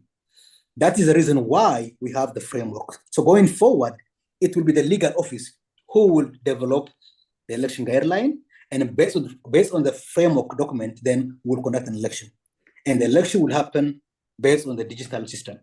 And as we move forward, of course, we'll have to develop the system. And number two, we'll have to sensitize you, that system itself. So that provision of the statute, it has become difficult to operationalize, not only for the diaspora, even for the continental CSOs. So the legal office will develop an election guideline to facilitate conduct of election at the diaspora level and even at the continental level. That is my response to you. Jonas Lima, in terms of logistics of the election, same thing. As I mentioned, the legal office will issue a call for nomination along with all the eligibility criteria. And then we receive various applications. The application goes through an evaluation process by independent evaluators. Once you are qualified, deemed qualified based on the eligibility criteria, then you proceed into the election process. And then election means, for example, for the Oceania region, those qualified after an evaluation, they will now become the electoral college, and then they will vote to nominate the two CSOs to represent Oceania in the ECOSOC General Assembly. So in terms of time frame, the current practical timeline for us to elect the diaspora CSOs will be in December 2026. However, the process will begin in January 2026. Of course, we could share with you the presentation. Again, Mr. Kalu raised the same question. Per our legal framework, the latest time you can join ECOSOC will be in December 2026 as a member of the 5th ECOSOC General Assembly. Discrimination based on religion, if you are especially a faith-based organization, a very good question. And the practice we have is that we don't want to see a provision in your legal document say that, for example, if you are a religion A, you cannot join this organization. It should be open for anyone. Okay, that one is a principle we cannot deviate from. As long as, even though you are a faith-based organization, that faith-based organization is open to everyone, right? If not, our rule is very clear. You discriminate along religions, like lines, and that will render you ineligible. But as long as, even if you are faith-based, anyone who wants to join and contribute into your objective and your purpose should be allowed to join and do that. And the last question from Zekios is call for collaboration. Definitely, the framework provides for that opportunity. And as ECOSOC, we believe in collaboration with our diaspora networks. Definitely, as we move forward, we'll have various opportunities and avenues to have that formal collaboration with all our diaspora constituency. Mr. Nana, that is the question I've received so far. Over to you. Thank you so much, Mr. Bekele. I think we still have some time to do a second round. I would like to start with, I believe, Mr. Sipiwe. Mr. Sipiwe Baleka. Yes, if you can hear us, please take the floor. Please be concise. We are running out of time. And then after that, I will come to Ms. Lola. So, Mr. Sipiwe, take the floor now, please. Greetings. Can you hear me? Yes, give thanks. First of all, I'm gratified that we are able to have this meeting, especially after our discussions in Addis Ababa and working together to set the date. My question. I think Mr. Sipiwe is having issues. No, my question. Can you hear me? Yes, please go ahead. Yes. Yeah. I was saying I'm gratified to be in the meeting today, especially since our discussions in February and working together to set the date for this meeting. My question is as follows. Given the fact that you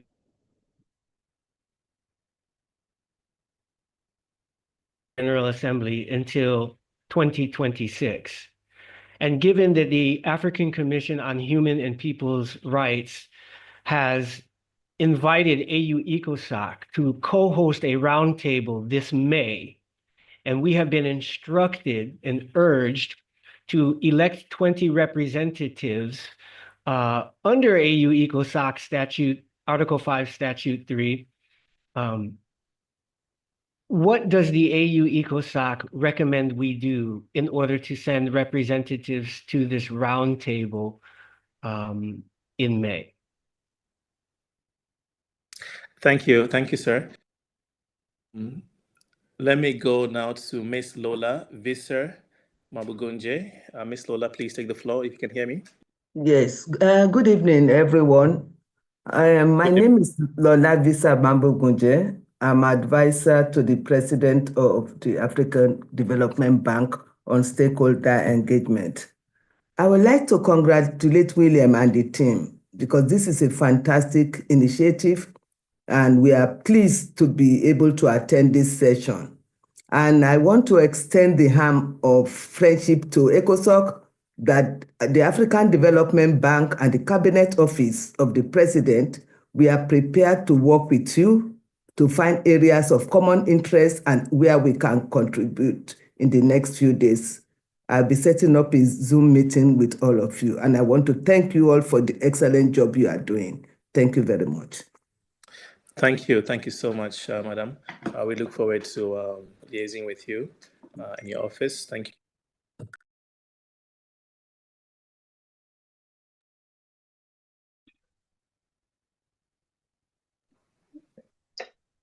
Hello? Yes, Dr. Kwatin, please go ahead. Hi, thank you. Hello, everyone. My name is Dr. Christy Kwatin. I am a postdoctoral research associate at the SOAS Center for Pan-African Studies. And my question, I was curious if you could speak to the involvement of CEDAW in the creation of this framework. Unless I missed it, I don't think anything about that connection, if any, was mentioned. So if you could elaborate on that, I would appreciate it. Thank you. Thank you very much, Dr. Kwating. Let me now invite Ms. Eve Sanders. Ms. Sanders, if you're able to hear me, please take the floor.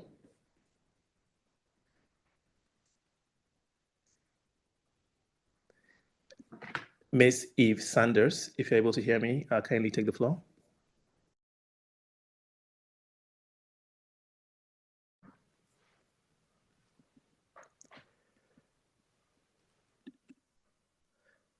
Okay, I think we're having issues with Ms. Sanders. We move to Ms. Kim Poole. Ms. Poole, if you're able to hear us, please take the floor with your question.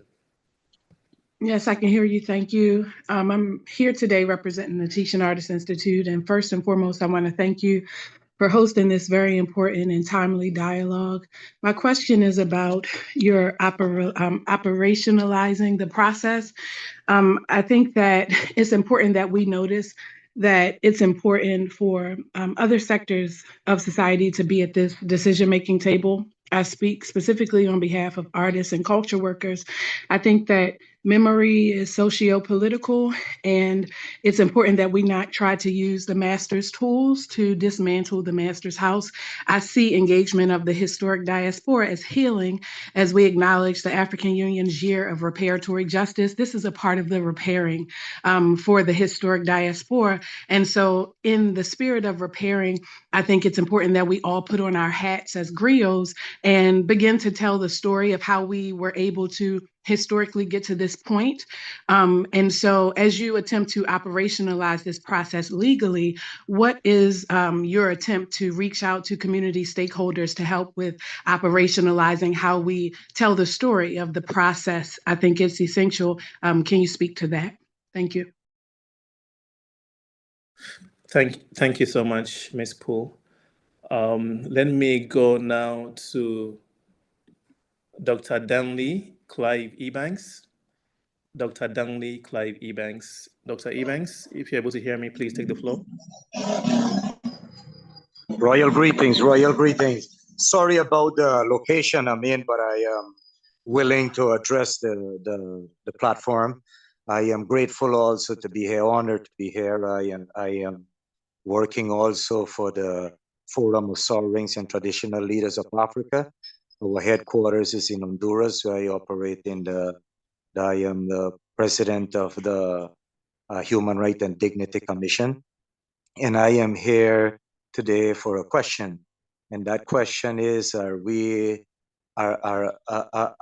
only state status organization can participate in ECOSOC, or it's also those organization now that is organized through universal rights? Because it was once that before the Universal Declaration of the Human Rights, much people on the Constitution did not have the opportunity to create organization, nonprofit organization, without going through this long protocol of having a lawyer, a 501c3 or C4 license. So we would like to know if that is okay for us to be organized through universal agreements or declaration, we would say, or we will how to then organize through state in order to participate. We give thanks. Shabbat Shalom. Thank you, sir. Thank you. Ms. Sanders, Ms. Eve Sanders, if you can hear me, I would like to return the floor to you if you can hear me, Ms. Eve Sanders.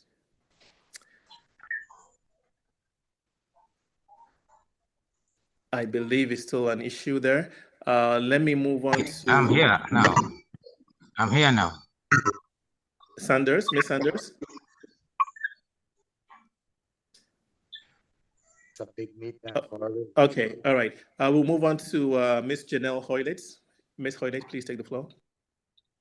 Thank you very much. Good evening, everyone. I'm speaking to you today from Addis Ababa, Ethiopia. I'm a part of the historic diaspora living on the continent, and I recognize that there's some intersectionality between the criterias for the historic diaspora that are currently residing on African soil. So I would like someone to speak to how that differentiation can be made, and the diaspora that have chosen to return to Africa can still participate in this ECOSOC election and nomination process. My second question is, who is eligible to nominate and who is eligible to vote? So I'd like clarity on both of those points as well. Thank you very much. All right. So the second part is who is eligible to nominate and who is eligible to vote. All right. Thank you so much. Can I come to Mr. Cliff Kumba? Mr. Kumba, please take the floor. Greetings, everyone. Thank you for holding this forum. Sister Janelle Hoylett actually started to ask one of the questions that I had. They pertain to essentially who is able to apply for membership in ECOSOC and who ends up voting. Do the CSOs just apply on their own? Are they determined through, say, local town hall procedures by which the community that those CSOs would represent have an opportunity to nominate and elect them to speak for them? Or is there some other process? And when the voting actually takes place to either place them in ECOSOC or not, who is actually casting those votes? Are the people that they would represent casting those votes? Is an African Union panel casting those votes? Is the whole Pan-African diaspora doing so through some really involved online process? As far as developing modalities and electing the representatives, this was something that was specifically mentioned in the ECOSOC statutes.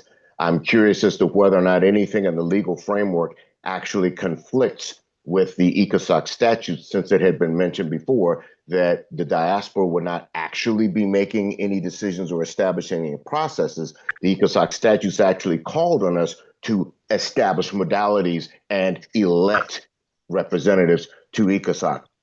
As far as the racial discrimination question, is saying that one has to be an African descendant to be not construed as a racial requirement, because a lot of Europeans would say that it does. And then finally, when you talk about funding and doing an audit, a lot of these Pan-African organizations are quite frankly self-funded. A lot of the times when we travel, whether it's to the African Union Summit or other meetings that I've even gone to on the African continent or elsewhere in the diaspora, the funds for the travel and accommodation have either come out of my pocket or the pocket of another member of the organization. In other words, there is no funding source for a lot of us. A lot of us are funding this ourselves. So I'm curious as to how all of those things go into whatever the final process or procedure that you decide on. And if these are things that have not been dealt with yet, to what degree do members of the Pan-African Diaspora CSO organizations have access to any input or suggestions or anything with regard to how that comes out? Thank you. Thank you. Thank you so much, Mr. Kumba. Shall we go quickly to Mr. Michael Makongo? Michael Wanjuzi Makongo. Still here. Thank you very much. My name is Michael Wanjuzi Makongo. I'm calling in from Kampala, Uganda, and I'm very happy to be part of this discussion that is going on. I am involved in a faith-based organization called the Laudato Si movement, and it has a chapter in Africa. And basically, my question is, how are we involved in this discussion? Because the faith-based organizations are engaged with the manner, I mean, the individual in the ground, because we have these churches that are all over in Africa, and it becomes a focal point for the community to get involved. How are we incorporated in this discussion for to achieve our intended goals? Thank you very much. Thank you. I think we can perhaps take two more. Mr. Benson Kagete, you take the floor, followed by Mr. James Winborn. Mr. Kagete, please go ahead. Yes. Sorry, you asked me. Mr. Kagete, please go ahead. I'm greeting you first. Are you all well? Oh, good afternoon, sir. How are you? Please take the floor. I'm very much fine. I am Benson Nyaga Kagete from Kenya, the Secretary General of the National Community Ambassadors. Yeah, I know your ass. Hello. And the Global Community Ambassadors, all under the Watershed Community Science Network. And we are the voice of the people. Our program runs across the draft guidelines for implementation of community policy through now the National Government Village Administration Policy. In this case now, we are the mirror of the people. So all those programs, all this program, what you are doing, ESCO, moderator, very good for coordinating a meeting. I'm very much okay with that. And there is something that I'm seeing now that you are talking about now, economic. social, and the global council. In fact, you are at our area because as the people's representative now seeking now to implement the national village administration, we are establishing the village administration. And the community is the source and the sink of everything.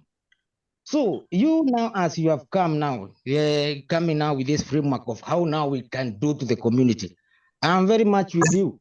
And I'm watching, and I'm there now. I'm looking maybe all of the questions that have been asked by members, let them be asked well, and we should be in communication because I want this process to undergo well.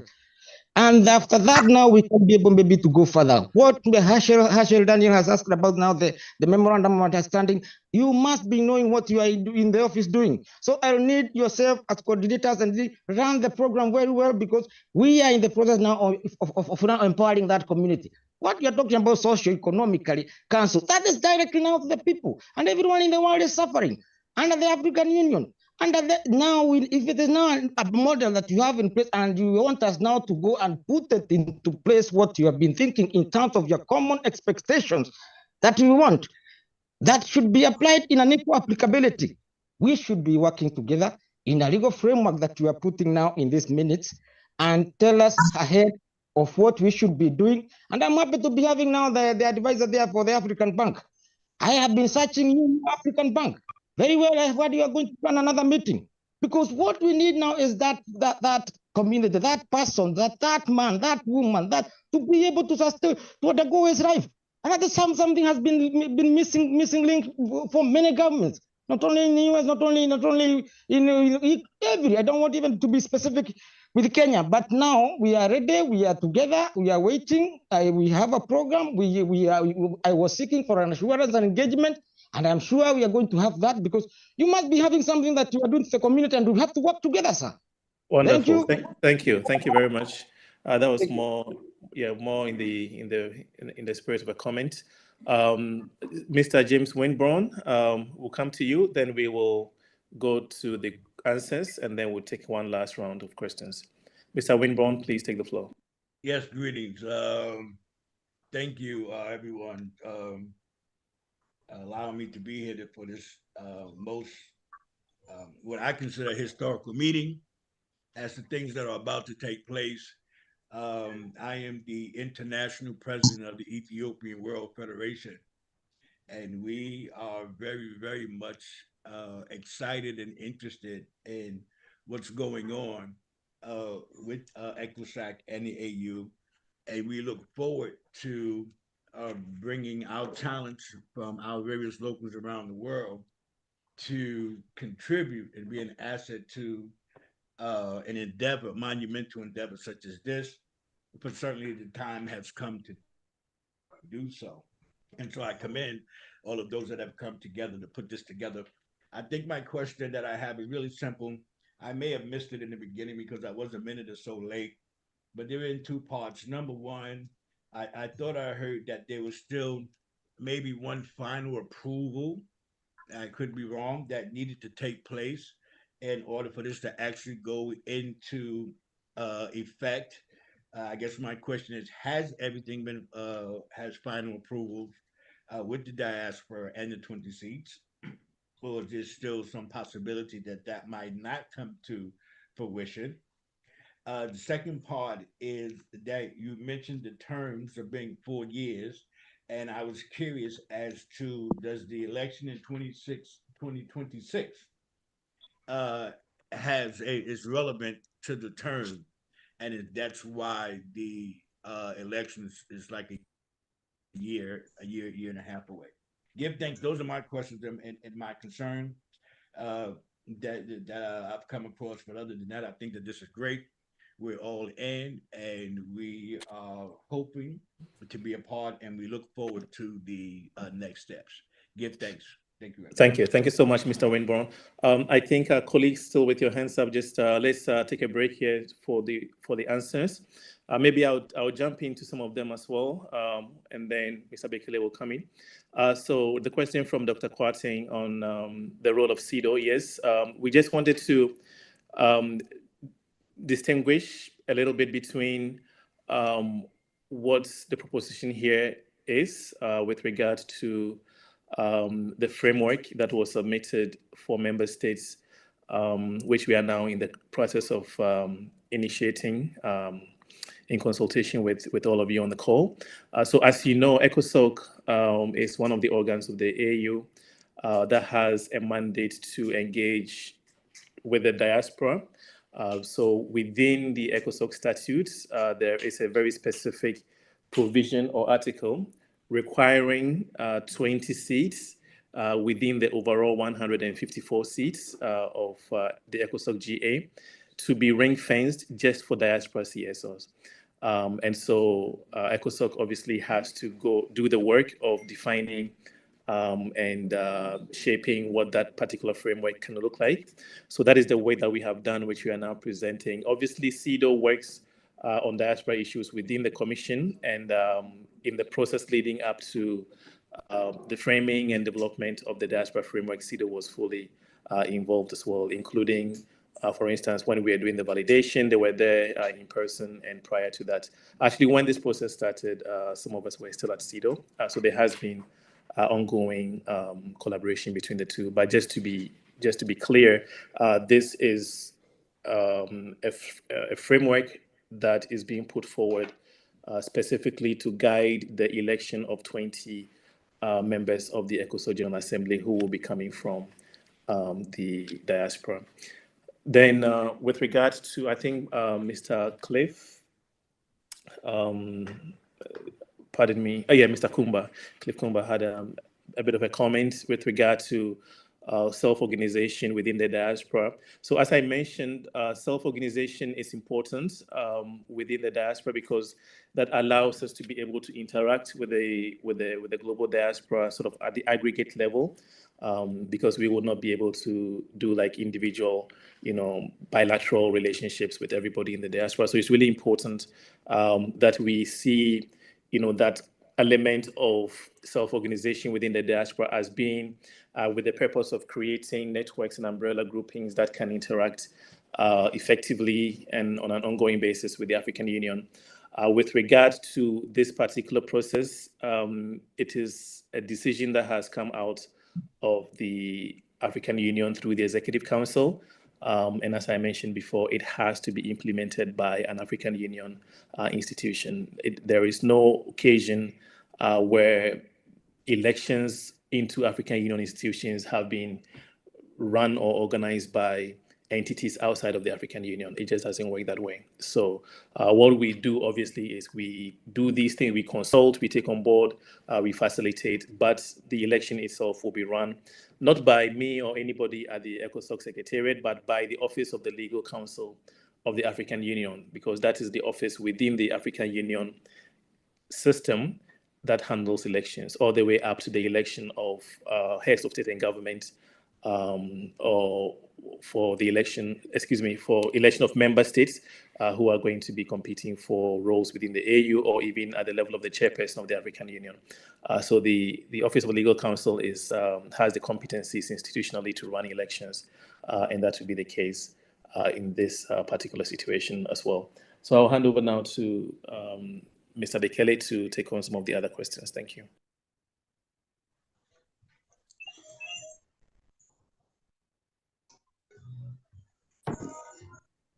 The question from Mr. Sifiwe in terms of election process of our diaspora constituency.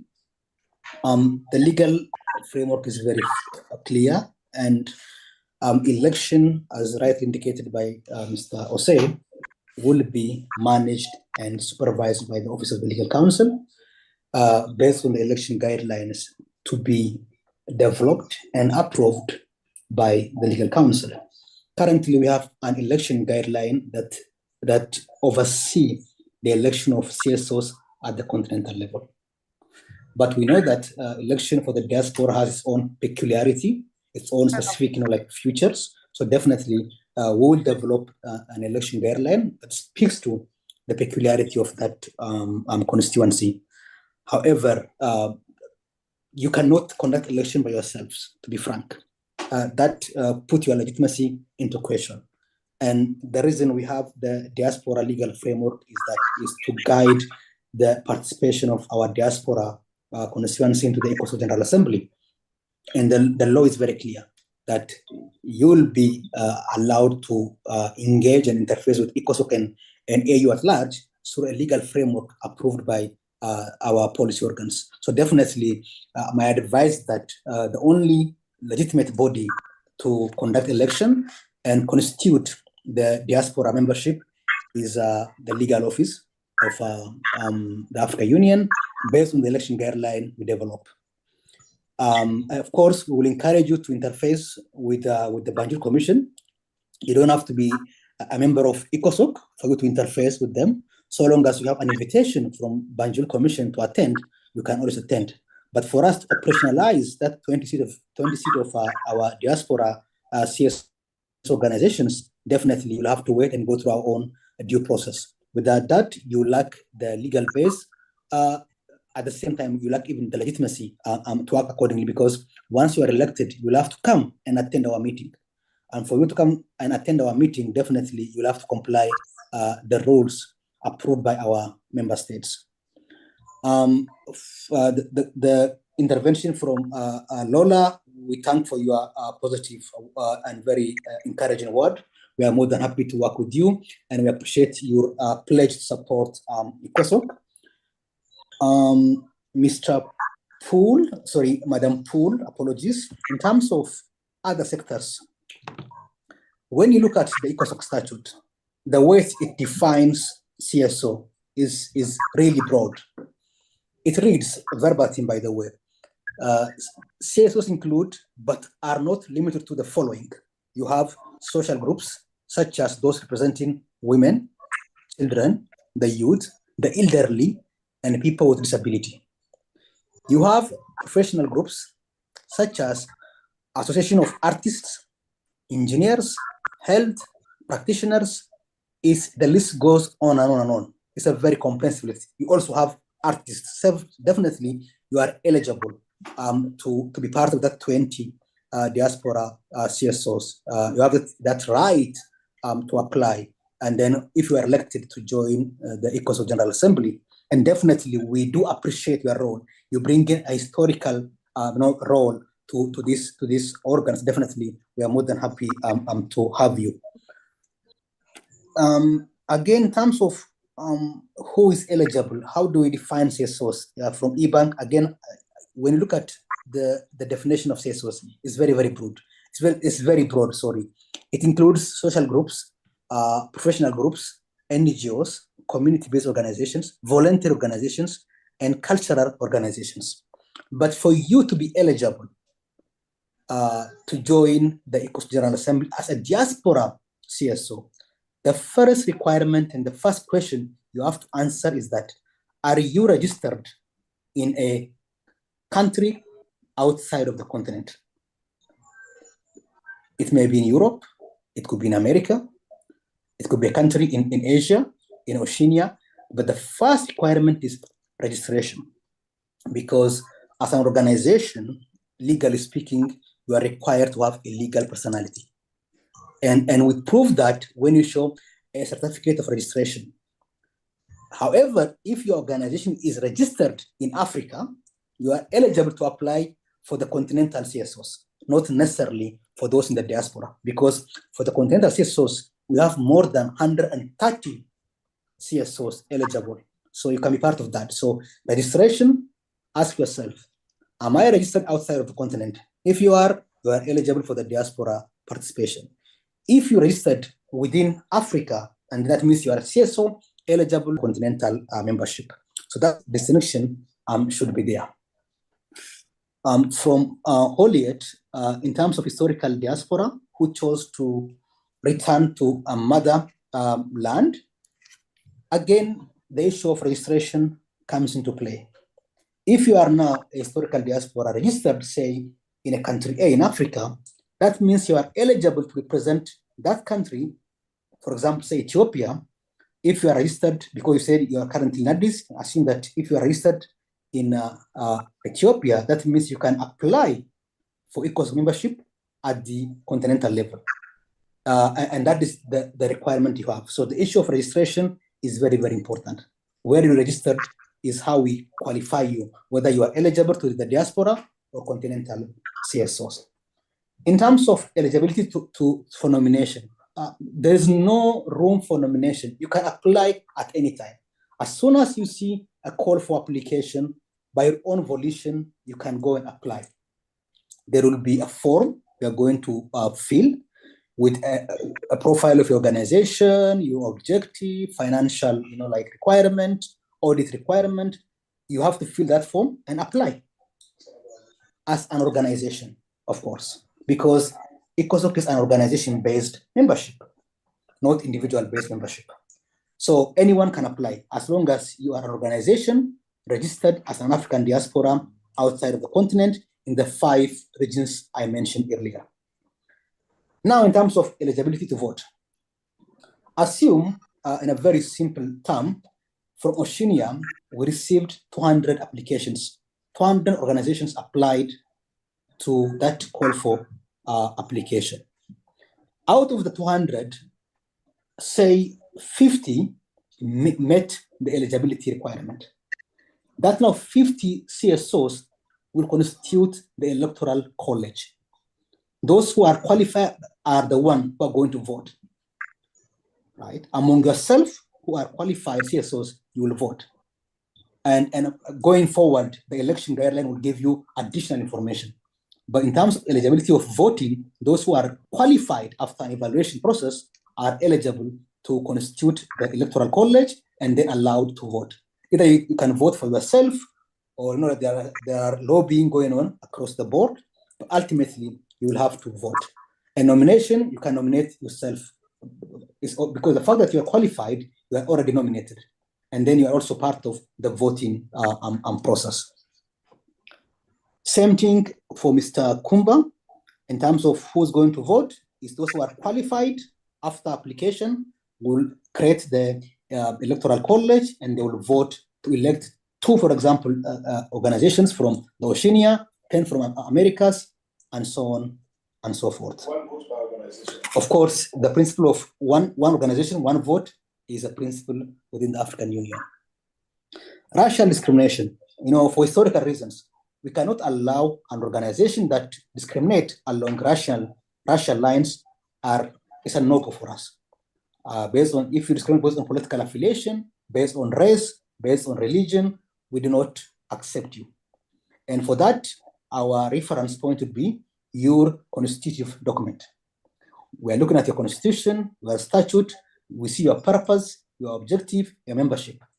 If you discriminate in any way along those lines, you are not eligible to be a member of ECOSOC. Funding. It seems the funding model within the diaspora constituencies is very diverse. Some are, as you rightly indicated, is self-funding, but here is a clear legal position. If you are an organization, that means you have a legal personality. And you are an organization, therefore, your financial statement for that year, whether it is self-funded or you received funding from others, should be captured in your annual financial statement. And it should be submitted. In fact, if you are self-funding, you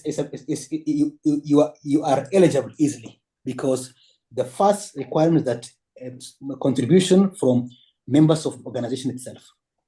Beyond that, also if you receive contribution from a country of your host, say for example, if you are from Oceania, if you receive funding from Australia and you are based in Australia, we accept.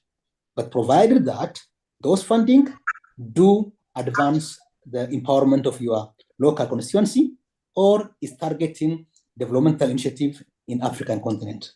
Anything outside of that, we cannot accept. But so long as those are the qualification of your funding, it's part of our eligibility, like a requirement, and then you do meet that requirement of funding.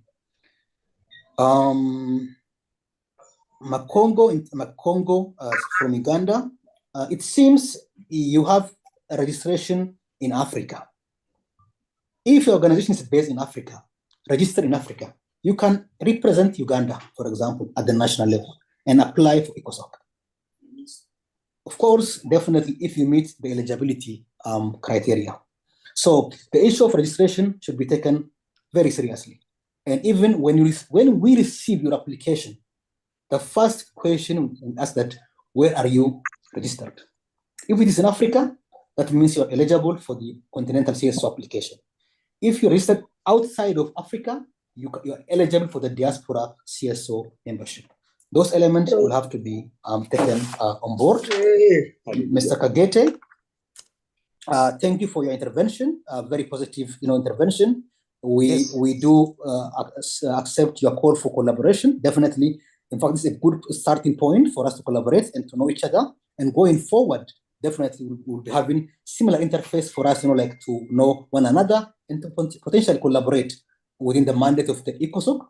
ECOSOC is the organ of the African Union, and our mandate is to engage CSOs, both in the continent and the diaspora. So definitely we'll have that opportunity to interface with you and all other CSOs. And at the same time, ECOSOC has a national chapter within all AU member states. Definitely you can also join that national chapter of for example, say Kenya, Uganda, and so on and so forth. Mr. James, the framework has been approved, but that one is one aspect of the process. You have to now operationalize the framework. Another huge logistical undertaking endeavor. You cannot just, because you have an approved framework, you're not going to implement overnight.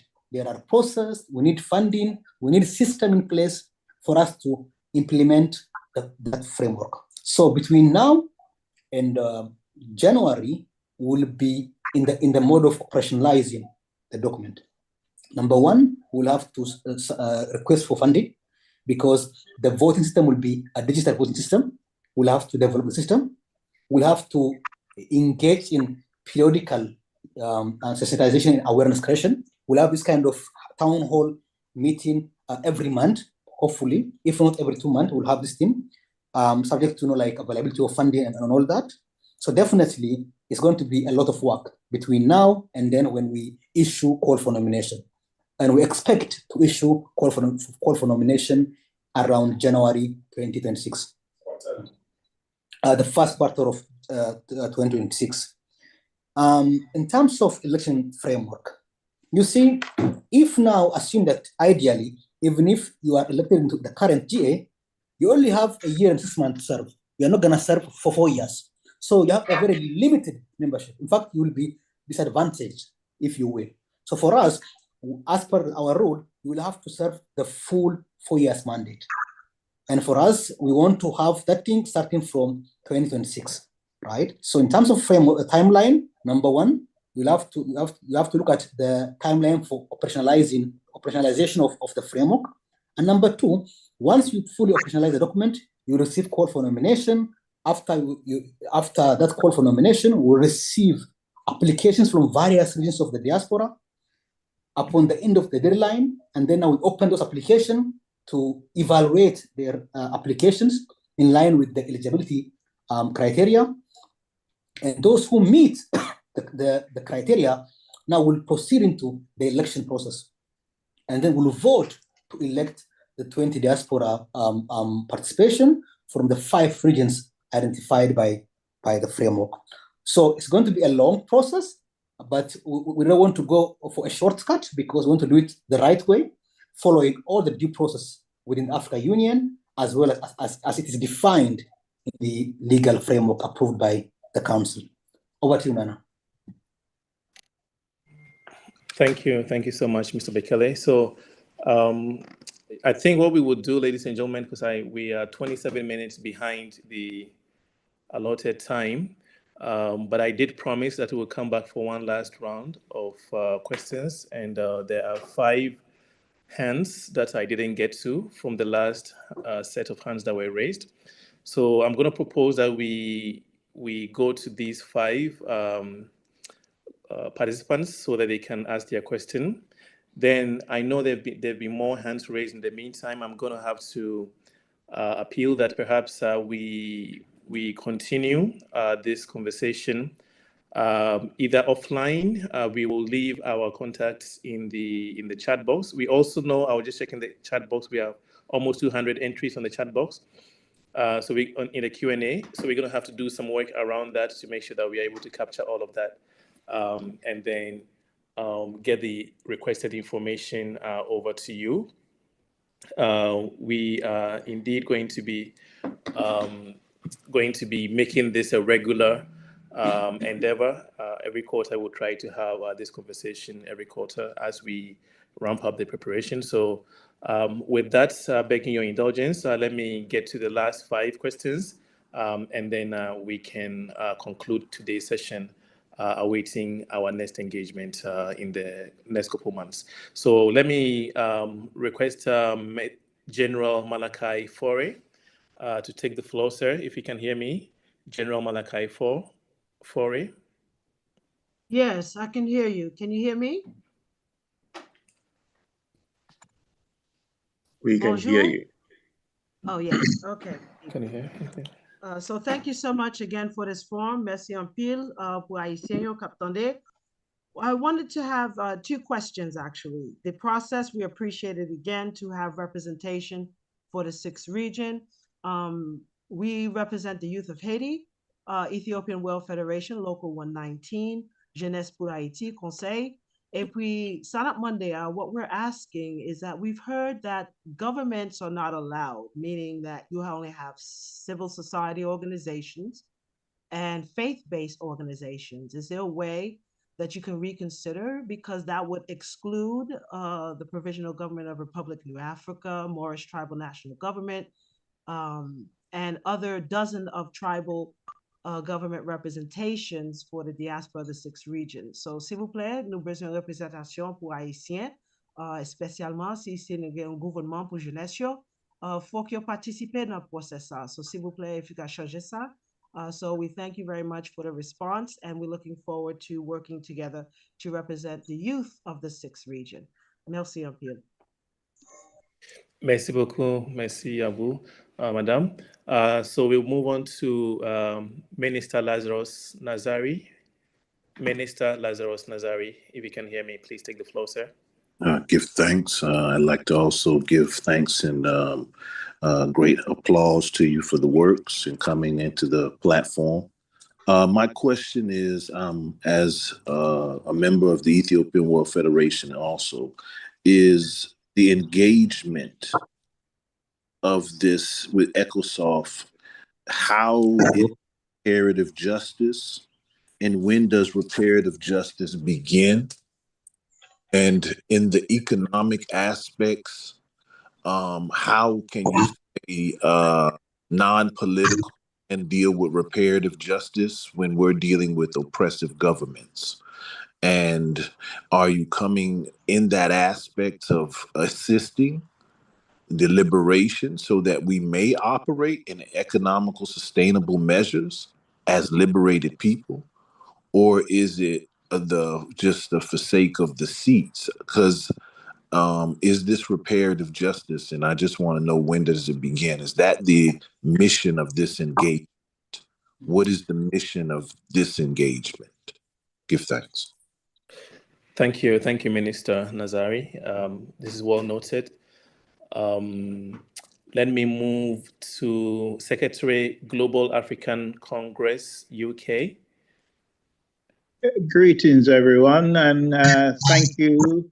Well done for organizing this, and I thank you for saying this will be a regular activity. My question is quite simple. We have been waiting as Africans for engagement of the 6th region for years. We know it's been a long journey.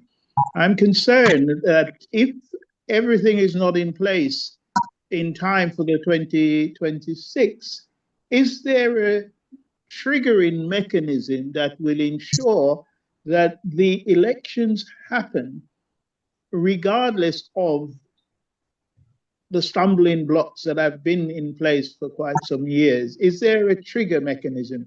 In other words, if any reason is causing further delay, because I heard a lot of statements about wait, and we need to wait for this, we need to wait for that. We have been patient, we will continue to be patient, but is there something in the mechanism to ensure that the timeline is adhered to. Thank you. And once again, well done. Thank you. Thank you so much, sir.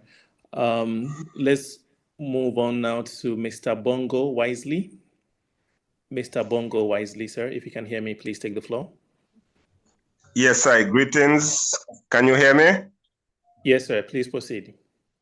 Blessed love. Grand rising to the family. This is Bongo Wisely Tafari, the chairman of the Caribbean Rastafari Organization. I'm hailing from the island of Ayanola, which is maybe popularly known as St. Lucia. I give thanks for the opportunity to be on this platform and to see, officers from the African Union making the time to at least to dialogue with I and I within the diaspora. I give thanks for that, and a lot of the questions which I had have been posed and some have gotten, the answers have come forward already, but one of the main questions I really want to ask is, you speak about government as a government will not be accepted. Now, Rastafari is a theocratic government. We are not affiliated to any of the, what would say, the colonial governments of the day, but government meaning governance of the people. So the way we govern ourselves is based on a theocratic principle. And we embrace ourselves as members of Haile Selassie's moral theocracy government. So from that perspective, where does Rastafari stand within that whole scenario? We are, I must say, as the Caribbean Rastafari Organization, which is a registered institution, we are members of the Caribbean Pan-African Network. We collaborate with other Rastafari institutions, the EWF, the RCC on the African continent, and many other institutions. Within our different governments, like in St. Lucia, Ayanola, where I reside, we have the theocracy government, which is in operation. So would Rastafari be considered as a government, or would we be considered as civil society organizations? Within the different islands, we have established ourselves as civil society organizations, hence we became members of the Caribbean Rastafari Organization. But from the global perspective, Rastafari is governed by the moral theocracy law. So we are a government from that perspective. So I would like to see how does the AU see Rastafari? I yield. Give thanks. Thank you, sir. So the last hand here, it will be Ms. Sandra Bowen. Ms. Sandra Bowen. Sandra, if you can hear me, please take the floor.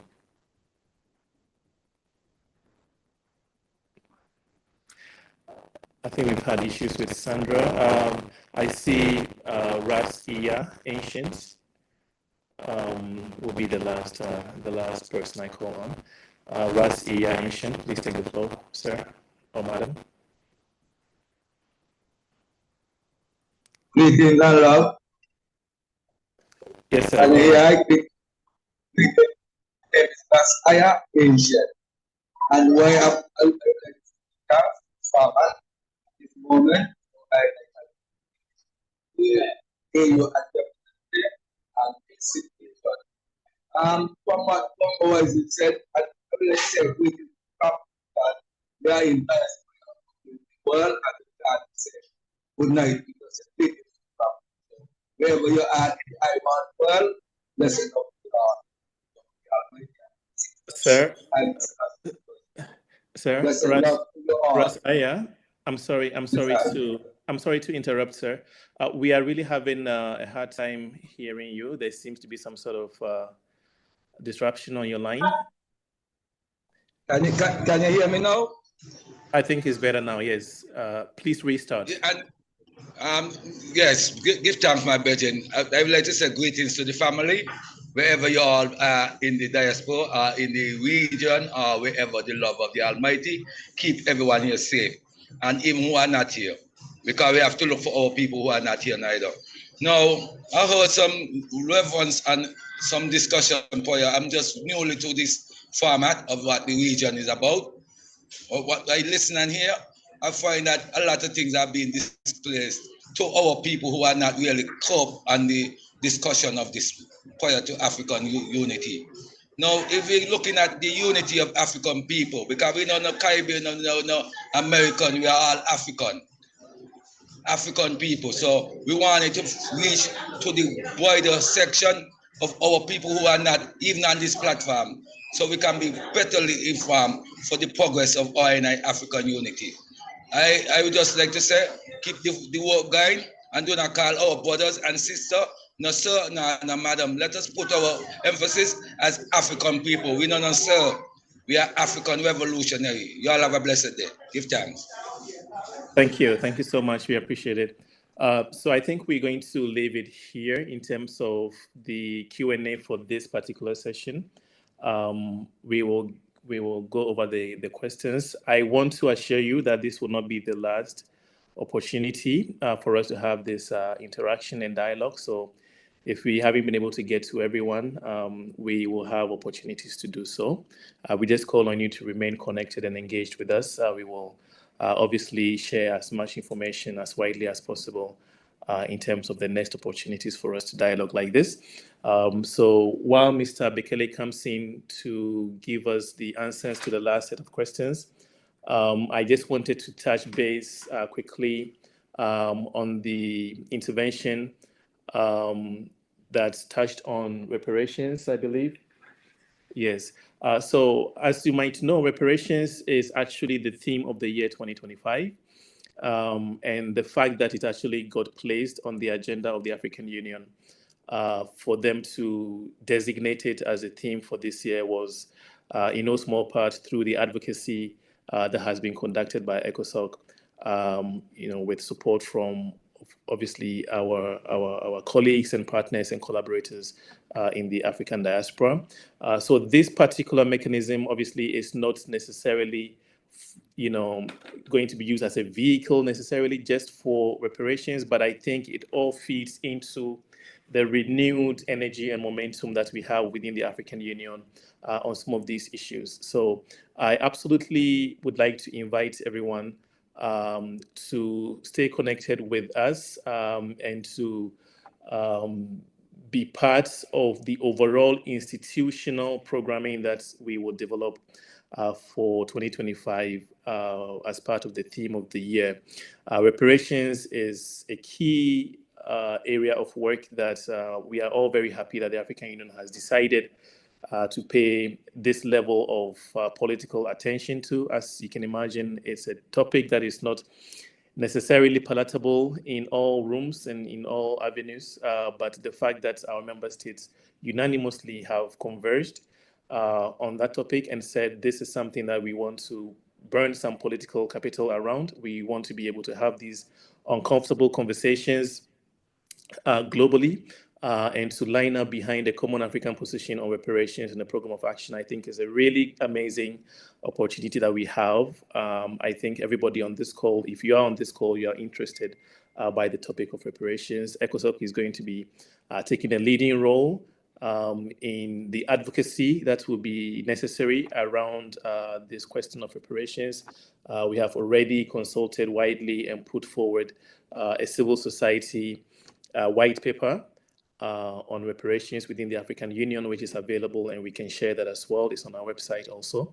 So we're going to be front and center this year around this very important topic, and this is really just to acknowledge the comments that came through and to invite everyone to stay connected on this piece of work. So with that, I'll hand over to Mr. Bekele, and then once he is done, we will have the closing comments or statements from the head of Secretariat of ECOSOC, and then we'll be able to adjourn this dialogue.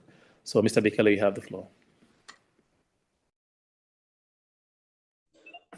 Thank you so much, Mr. Jose. Quickly, the question from Madam Four, I believe. Perhaps when you see, in terms of the legal regime governing ECOSOC membership and what have you, is the definition is civil society organizations. And as I mentioned to you, it's a very broad definition of CSOs. And sometimes I do understand, in terms of philosophical discussion, some of these organizations are government of Africa, and they have that nomenclature, if you will. But as long as you have registered somewhere as an organization, regardless of the nomenclature of your organization, I believe you are eligible to serve as a diaspora organization within ECOSOC. Because for us, it's the issue of registration. Are you an organization registered? Do you have a management? Do you have financial reports, audit reports? Once you fulfill those requirements, we don't dwell too much on the name of this organization. I would believe that diaspora organizations have different kind of names, and definitely we shouldn't really dwell too much on the issue of nomenclature. So I believe that so long as you have a registered organization, I believe you are eligible to apply and then serve as a diaspora organization within the Economic, Social, and Cultural Council of the Africa Union. And we encourage you to apply. That is number one. In terms of intervention from Secretary for Global Africa Congress UK, the stumbling block for the longest time has been that there was no defined legal framework on participation of diaspora. Now we have the legal framework approved by our member states. It means now there is a political will, there's a legal framework to now facilitate participation of our diaspora organizations into ECOSOC. So there is no stumbling block. Rather, now we're trying to operationalize the framework. And for that to happen, definitely, we have to do it the right way. It requires logistical configuration. It requires funding. It requires a whole, package of, readiness for us to implement the framework. So there is no stumbling block. We are now implementing the framework, and we are ready now to accept our diaspora brothers and sisters through organizations to come and join ECOSOC. But that implementation takes time, as I mentioned. So my advice to you, we are ready. We have now the legal regime governing your participation. When the time comes, we're gonna issue call for nomination, call for application. Please go and apply, right? That is my intervention on that. Again, from Wisely, the issue of government, please, as long as you're a registered organization, regardless of your nomenclature, I would advise that you go and apply. We really need your participation as a diaspora organization, those historical diaspora, and those who have left the continent relatively recently. All of you, as long as you are organized and have an organization, please apply. And we are more than happy to accept your application and go through the whole compliance process. Lastly, of course, from Raz Lia, we do appreciate the kind words. We're very happy that you are you are ready to collaborate with us. We are one, we are Africa, and we are ready to work with you. And absolutely, this kind of town hall and interface will be a regular activity from our side. And whenever you see a call for town hall meeting, please join us. And then we interface on various issues, not only this framework. With that, allow me to conclude my presentation. I thank you so much. Mr. Ose, over to you. Thank you very much, Mr. Bekele. So I believe that we have come to the conclusion of the substantive part of our town hall today. And I would like to invite Mr. William Carew, Head of Secretariat at the ECOSOC Secretariat, to please close us. Mr. Carew, you have the floor. Thank you very much, colleagues, for your brilliant presentation and responses to the various questions. But allow me to take the opportunity to thank our colleagues from the African diaspora community for your active participation and the interest that you have shown in this particular town hall. As we mentioned, this is the first of many engagements with the aim at demystifying the complexities of this framework. And I'm pretty sure there is more that you want to know in terms of the specific. So achieving a mutual understanding basically requires collaborative effort from all of us. And this is what we want to kindly ask you for. It is important to note that for far too long, the 20 seats dedicated to the diaspora have remained vacant. As a secretariat that has been in office less than 5 years, when we take into consideration the COVID period, we have worked diligently to establish this significant political framework through an intensive engagement with member states of the African Union. And our goal is to ensure that the diaspora takes its rightful place in the decision-making body of the African Union Economic, Social, and Cultural Council. Of course, there are many other platforms in terms of engagement with the diaspora through the Citizens and Diaspora Directorate, but even within ECOSOC, beyond the General Assembly, we have also what we call the thematic working or the thematic cluster committees, or sectorial cluster committee or thematic working groups, where we need your technical expertise in your various field of expertise. Let's say those of you who have expertise in climate justice, expertise in political science, expertise in governance. How do you come into those sectors to support the African Union in terms of providing technical advice in the work of the African Union?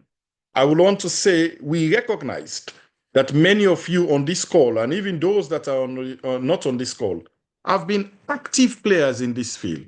And it is your ongoing engagement and advocacy over the years that has brought us to this significant, or what I would call a pivotal moment. This, for me, is a significant milestone that we should all take great pride in as members of the African diaspora community. And on behalf of the African Union ECOSOC, I would like to express our gratitude for your invaluable contribution over the years, for your advocacy, for your commitment, for the manner in which you continue to mobilize and organize yourself in your various communities so that you're able to have a much more organized structure to engage when this opportunity arises, like the one we have now today. Please be assured that we will host another town hall meeting in 3 months from now. And we will look at, before the end of the year, to have another one so that we will be able to tackle specific areas. So if we want to look at elections, how do elections will be conducted? What is required for you to prepare your application so that we get you prepared, so that we don't take you unexpectedly, so that when the time comes, you are well prepared and you are ready to be able to apply to take your rightful position within the African Union ECOSOC. I think many responses have been given, but one of the things I would like to say is that this platform is for you. Whether your institution is a government or not, what is fundamental, like my colleagues rightly said, it has to be registered within a state.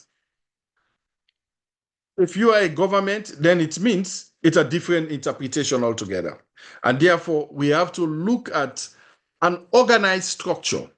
Beyond that, you need to have a board, you need to have values and objectives that contribute to some of the values of the African Union. So there are many other aspects that we will look into.